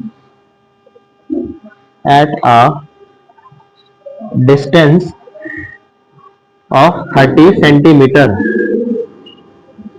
from the surface, from the surface. Calculate the position of image, calculate the position of image। बताओ, तो ये वाला formula लगाओ और हमें v की value find करनी है, पोजीशन ऑफ इमेज फाइंड करनी है।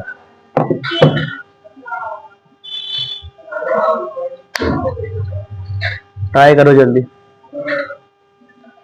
सेम फॉर्मूला लगाओ जल्दी।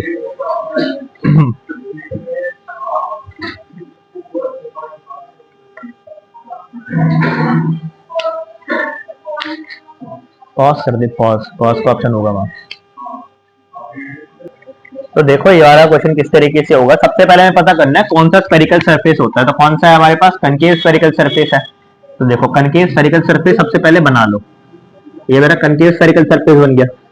इसका सेंटर ऑफ कर्वेचर कितना दे रखा है हमें? Radius of centre of curvature 100 centimetre, यानी कि जो रेडियस की वैल्यू आएगी वो कितनी आ जाएगी? -100 सेंटीमीटर आ जाएगी। या पोल से मेजर करते हैं। और देखो और क्या दे रखा है? रिफ्रैक्टिव इंडेक्स इधर का दे रखा है हमें 3/2 और इधर का क्या दे रखा है हमें? 4/3, यानी कि 4/3 दे रखा है। अब देखो an object is kept in the first medium, यानी कि पहले मीडियम में ऑब्जेक्ट को रखा है at a distance of 30 centimetre, यानी कि हमारा सेंटर ऑफ कर्वेचर यहाँ कहीं लाया करेगा और ऑब्जेक्ट है हमारा इधर है। ये जो ऑब्जेक्ट है हमारा इस मीडियम में रखा है, कितने डिस्टेंस पे रखा है? यू की वैल्यू कितनी दे रखी है हमें? -30 सेंटीमीटर दे रखी है। और हमसे वी पूछा है, क्या पूछा हमसे? वी पूछा है। तो लगाओ ना फॉर्मूला। हाँ ये देखो, हमें क्या रखना है? म्यू ऑफ रिफ्रैक्टेड रे अपॉन में नीचे का रखना है तब वी रखना होता है, म्यू ऑफ इंसिडेंट रे और नीचे का रखना होता है यू रखना होता है, इक्वल्स टू में म्यू ऑफ रिफ्रैक्टेड रे minus mu of incident ray upon में क्या करते हैं? रेडियस रखते हैं। अच्छा एक बात बता, अगर इंसिडेंट रे यहां से जाएगी तो रिफ्रैक्ट होकर इसी मीडियम में तो जाएगी दूसरे वाले में। तो देखो रिफ्रैक्टेड जो म्यू है हमारे रिफ्रैक्टेड रे का वो क्या हो जाएगा? 4/3 हो जाएगा। और यहाँ रख देंगे हम v, क्योंकि हमें क्या फाइंड करना है? v तो फाइंड करना है। माइनस में इंसिडेंट रे का कितना है हमारा? 3/2 है। तो यहाँ मैं रखूंगा 3/2 और u की वैल्यू कितनी दे रखी है? -30 दे रखी है। ये होगी मेरी वैल्यू -30 में। इक्वल्स टू में रिफ्रैक्टेड रे का कितना है? 4/3 रिफ्रैक्टिव इंडेक्स, माइनस में क्या करूंगा? 3/2 करूंगा। नीचे रेडियस कितना दे रखा है? 100 दे रखा है ना। अब देखो ये माइनस माइनस क्या हो जाएगा? प्लस हो जाएगा। अगर मैं इसको काट दूं ये बचेगा 10, तो ये क्या बन जाएगा? -1/20 बन जाएगा। तो यहां से मैं लिख सकता हूँ 4/3 टाइम्स ऑफ v प्लस का 1/20 इक्वल्स टू में इसका एलसीएम लूंगा, इसका एलसीएम कितना आ जाएगा? 6 आएगा, 3 2 ये आएगा 8 माइनस 100 भी नेगेटिव में होगा। गुड, ठीक है। तो ये क्या रखेंगे? -1/6। तो यहाँ पर जो वैल्यू निकल के आएगी वो आएगी -1/6 और नीचे क्या आ जाएगा? माइनस का 100, माइनस से माइनस कर जाएगा और इसको नीचे लेके आऊंगा तो ये क्या बन जाएगा? -1/600 लिख सकता हूँ इसको मैं। तो सीधा वही लिख दे, मतलब 1/600 लिख देता हूँ सीधा इसे। 1 अपॉन में 600 लिख दिया, इसको उधर लेके जाओ तो 4 अपॉन में 3v इसके बराबर हो जाएगा 1 अपॉन में 600 माइनस 1 अपॉन में 20। इसको एलसीएम लेके आप v की वैल्यू निकालोगे ना तो v की वैल्यू लगभग लगभग निकल के आएगी माइनस में 800 बटा 29। सॉल्व कर लेना, मतलब कहां बनेगी इमेज, इधर ही बनेगी, माइनस नहीं बनेगी, पीछे की तरफ बनेगी इमेज। ठीक है, एक और क्वेश्चन लिखना, याला हो गया सबका, ये तो बना लिया ना। ठीक है,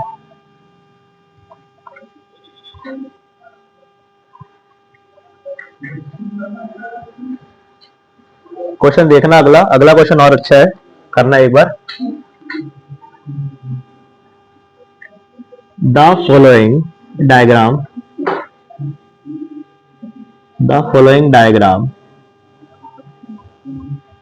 shows a glassy sphere, glassy या ग्लास लिख लो, glass sphere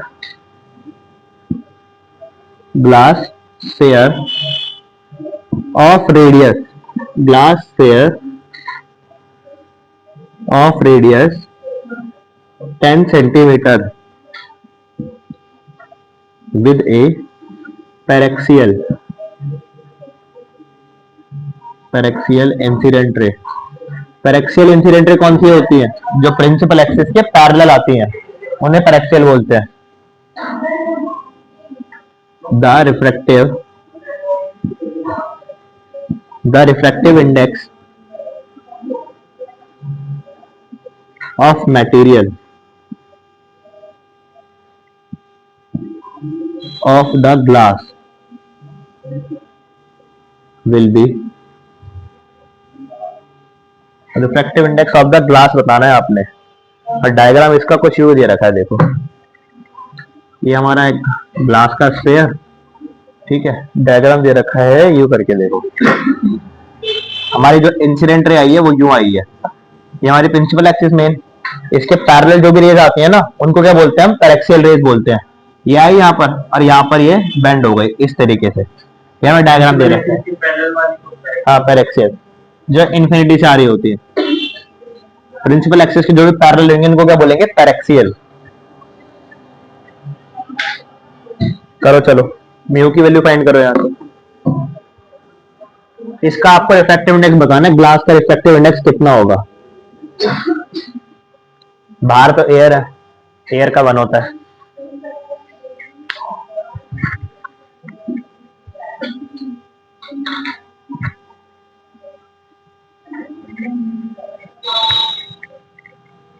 पॉज कर दो सर। देखना देखो इस वाले क्वेश्चन में ना आसान था, थोड़ा ट्रिकी सा क्वेश्चन लग रहा है, डायग्राम बेस्ड क्वेश्चन था। कैसे करोगे, सिंपल ये वाला फॉर्मूला लगेगा जो हमने वहां लगा लिख रखा है। क्या आएगा, म्यू ऑफ रिफ्रैक्टिव रे अपॉन में इसे भी लिखेंगे, म्यू ऑफ इंसिडेंट रे नीचे क्या लिखेंगे, यू लिखेंगे, इक्वल्स टू में म्यू ऑफ रिफ्रैक्टेड रे minus mu of incident ray, और नीचे किससे डिवाइड कर देंगे, रेडियस से डिवाइड कर देंगे। देखो हमारी इंसिडेंट रे आगे की तरफ है, जो उसका रेडियस होगा वो भी इधर कहीं ना कहीं लाई करेगा, अंदर की तरफ लाई करेगा ना, ये है ना कर्व सरफेस, तो हमारा ये वाला सरफेस है, तो उसका रेडियस अंदर की तरफ लाई करेगा, यानी कि रेडियस क्या आएगा हमारा, पॉजिटिव आएगा रेडियस। अगर मैं बात करूं जो हमारी v की वैल्यू है, v हमारे यहाँ पे बन रही है, v की वैल्यू कितनी हो जाएगी, हमारा पोल है, अगर पोल से मैं v की वैल्यू लूं, पहली बात तो पॉजिटिव में लूंगा, और v की वैल्यू देखें यहाँ से एक तरफ, ये पोल है हमारा, पोल से नापते हैं, इमेज यहाँ बन रही है, इसका रेडियस कितना दे रखा था, 10 दे रखा था, यानी कि इसका रेडियस 10 दे रखा है, तो यहां से लेके यहां तक का पूरा डिस्टेंस कितना हो जाएगा, 20 सेंटीमीटर हो जाएगा। तो हमें v की वैल्यू पता चल गई, तो v की वैल्यू कितनी आ रही है हमारी, प्लस की 20 सेंटीमीटर आ रही है। हमें u की वैल्यू पता है, u की वैल्यू कितनी लेंगे हम, इनफाइनाइट लेंगे, क्योंकि इन्फिनिटी से आ रहा है ऑब्जेक्ट हमारा, और हमें रेडियस की वैल्यू पता है, रेडियस की वैल्यू भी पॉजिटिव लेंगे, रेडियस में आगे की तरफ को मेजर करूंगा ना मैं, रेडियस कितना ले लूंगा, प्लस का 10 सेंटीमीटर ले लूंगा। तो देखो किस तरीके से आएगा, म्यू ऑफ रिफ्रैक्टेड रे, यानी कि रिफ्रैक्ट होगी यही तो आ रही है अंदर ग्लास के अंदर, लेट्स से इसका रिफ्रैक्टिव मीडियम मैंने म्यू मान लिया, तो म्यू ऑफ रिफ्रैक्टेड रे को म्यू माना, v कितना दे रखा है हमें, 20 दे रखा है, 20 रख लिया, या माइनस का साइन, इंसिडेंट कहां पर हुआ है हमारा, एयर में हो रहा है, तो एयर का कितना मान लिया, 1 मान लिया, नीचे हमारा जो म्यू है उसको क्या मान लेंगे हम, इन्फिनिटी मान लेंगे, इक्वल्स टू में mu of refracted ray, mu दे रखा है, इंसिडेंट रे का कितना दे रखा है, 1 दे रखा है, और नीचे रेडियस कितना दे रखा है, 10 दे रखा है, 1 अपॉन में इन्फिनिटी तो 0 हो जाएगा। यहां से क्या लिखूंगा, म्यू इक्वल्स टू में म्यू -1 और यहाँ सॉरी अलग अलग आएगा, यहाँ आ जाएगा 20 और यहाँ क्या आ जाएगा 10। इसको काटेंगे, ये क्या बचेगा 2 बचेगा। क्रॉस मल्टीप्लाई करो, यहाँ पर क्या आ जाएगा म्यू इक्वल्स टू 2 म्यू -2। तो 2 म्यू को उधर ले जाओ तो क्या बनेगा 2 म्यू माइनस म्यू बनेगा और 2 इधर आ जाएगा, यानी कि म्यू की वैल्यू कितनी आ गई 2 आ गई। समझ आया, इजी क्वेश्चन था। ठीक है, आ गया था जरा, क्या गलती हो रही थी पहले, आ भी नहीं रहा था। अच्छा, इतनी देर क्यों लग गई? नहीं, क्यों छुट्टी? क्वेश्चन करो अभी तो। ये हो गया सबका, अर्जुन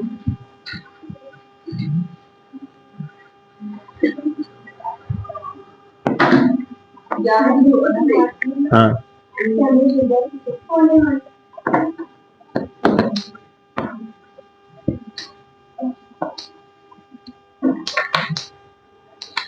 लिखो question.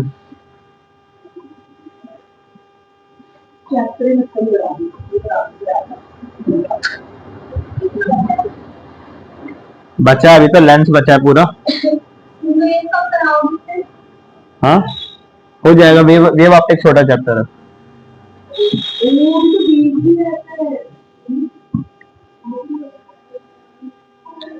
From pole so that rays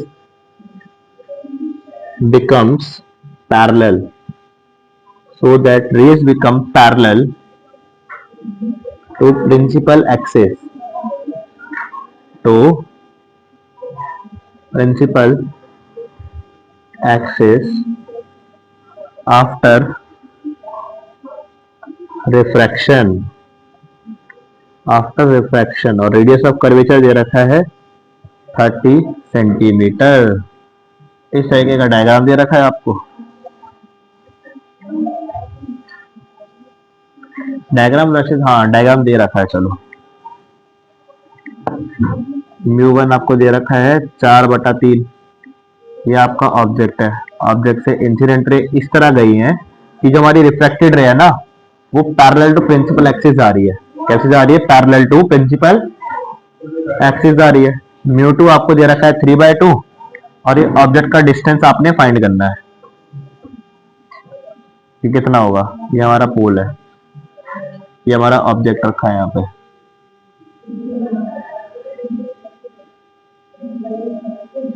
ठीक है, करो जल्दी पाए।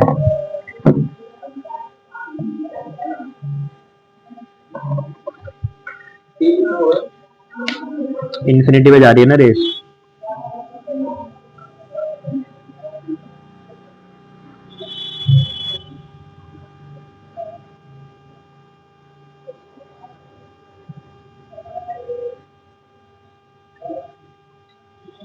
चलो जल्दी करो, कर दे। देखो बहुत ही ज्यादा सिंपल सा है, आपको यू निकालना है ना तो आप सीधा फॉर्मूला लगाओ ना जो मैंने बता रखा है। क्या लगाना है अगेन देख ले, म्यू ऑफ रिफ्रैक्टिव रे, ठीक है, और नीचे किसका लिखते हैं, वी लिखते हैं, minus mu of incident ray, या यू लिखते हैं, और यहाँ क्या आता है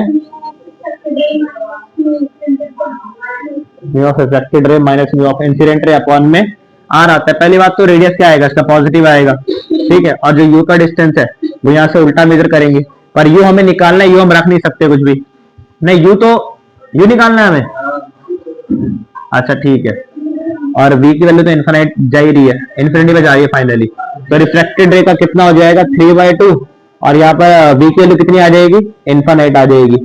या इंसिडेंट रे का वो कितना है रिफ्लेक्टिव इंडेक्स 4/3 है, और u की वैल्यू हमें फाइंड करनी है, तो u को u रहने दो, इक्वल्स टू में ये क्या करा मैंने इक्वल्स टू में, देखो इक्वल्स टू में लिखोगे रिफ्लेक्टिव इंडेक्स का, यानी कि 3/2, 3/2 में से क्या माइनस करेंगे 4/3, और नीचे रेडियस कितना दे रखा है हमें 30 दे रखा है, रेडियस हम लेंगे पॉजिटिव में, तो ये देखो ये तो 0 हो गया, समथिंग अपॉन में इन्फिनिटी क्या होता है 0 होता है, ये हो गया 0, ये बचा -4 अपॉन में 3 u इक्वल्स टू में 3/2 में से 4/3 माइनस करोगे क्या बचेगा -1/6 बचेगा, क्या बचेगा -1/6, तो ये क्या बन जाएगा -1 अपॉन में 80 बन जाएगा, ये तो बनेगा। माइनस से माइनस यहाँ पर कटेगा, 3 से ये कटेगा तो ये कितने पे जाएगा, 60 पे जाएगा। तो हमारा यू कितना आ रहा है, प्लस का 240 आ रहा है, प्लस का 240 आ रहा है, नहीं प्लस का 240 आ गया। ठीक है, अब एक क्वेश्चन और करते हैं।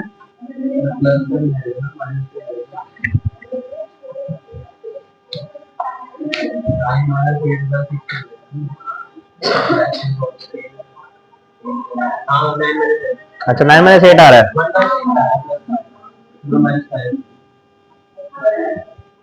इसका एलसीएम लेके देख लो ना, 1 आ गया। अच्छा अच्छा ठीक है, 9 - 8 आएगा ना ये तो, ठीक है। प्लस का 1/6 आएगा तो आंसर किस में आएगा हमारा, माइनस में आएगा। ठीक है, ठीक है, आ गया सबका आंसर ये वाला।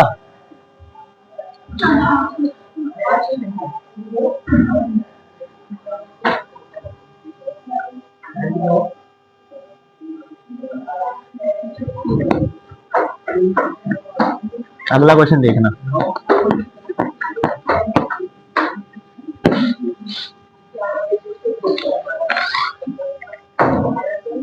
हाँ,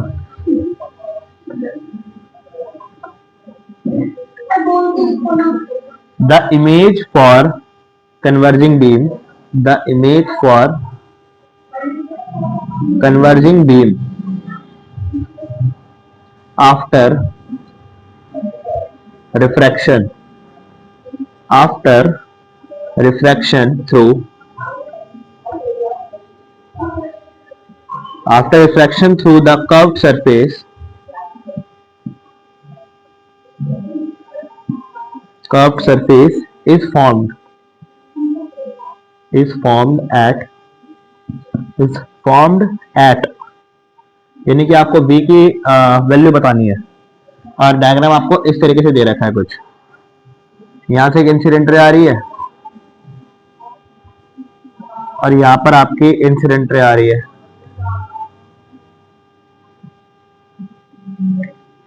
ठीक है, ये आपको डायग्राम दे रखा है। यानी कि देख, जहां पर हमारी ये इंसिडेंट रे कन्वर्ट करेंगी ना, जहां पर हमारी इंसिडेंट रे क्या करेंगी, कन्वर्ट करेंगी, ये चीज हमारी कैसे काम करेगी, एज ऑब्जेक्ट काम करेगी। कैसे काम करेगी, एज ऑब्जेक्ट। बता दो था, जहां पर इंसिडेंट रे मिलती है वो क्या होता है, हमारा ऑब्जेक्ट होता है। तो इंसिडेंट रे ये कैसा ऑब्जेक्ट बन रहा है, वर्चुअल ऑब्जेक्ट बन रहा है। कैसा ऑब्जेक्ट बन रहा है, यहाँ पर ये वर्चुअल ऑब्जेक्ट बन रहा है, वर्चुअल ऑब्जेक्ट की तरह काम करेगा। रेड डिस्टेंस में दे रखा है यहाँ से u इक्वल्स टू में 20 सेंटीमीटर, u इक्वल्स टू में कितने दे रखा है हमें, 20 सेंटीमीटर दे रखा है। आपको क्या फाइंड करना है, v फाइंड करना है। इसका रेडियस ऑफ कर्वेचर आपको दे रखा है 40 सेंटीमीटर। फाइंड करो, चलो v फाइंड करो।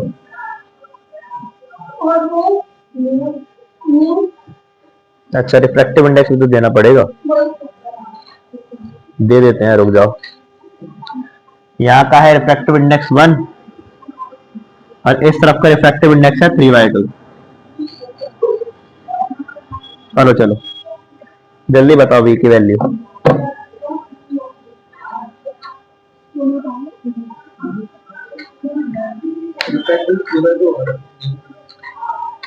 3/2 तो दिया है, नहीं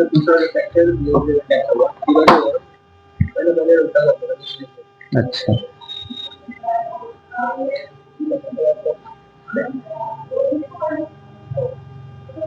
करो जल्दी, इकरा। अरे यार देखो, ये वाला क्वेश्चन में नहीं हुआ।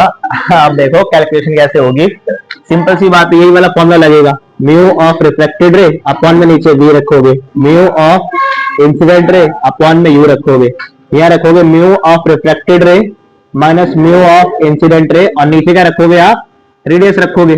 आपको क्या फाइंड करना है, v फाइंड करना है। और रिफ्लेक्टेड रे जहाँ का नहीं है, दूसरे वाले मीडियम में, तो यहाँ पर रखोगे 3/2 टाइम्स ऑफ v।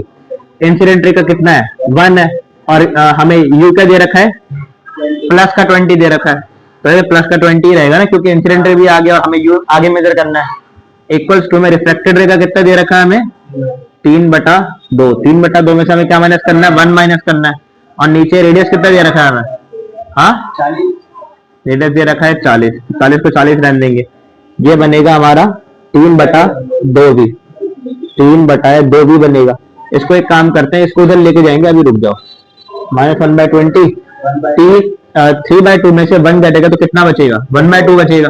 तो ये हो जाएगा 1/80 हो जाएगा। तो इसको उधर ले जाओ, तो ये आएगा 3/2b इक्वल्स टू में 1/80 प्लस में 1/20। इसका एलसीएम आ गया 80, ये जाएगा 1 पे और ये जाएगा 4 पे। ये आएगा 3/2 टाइम्स ऑफ b। आएगा नहीं आएगा? तो एक काम करो, इसको काट दो आप 40 पे। ये 40 पे जब कटेगा ऊपर आएगा 5, 5 8 का क्या हो जाएगा? 40 हो जाएगा। तो हमारे v की वैल्यू कितनी आ गई? 8 × 3 यानी कि 24। पहले भी नहीं आया तो इजी, पहले भी नहीं आया। हाँ संध्या, क्या गलती करी? क्यों नहीं लिखा?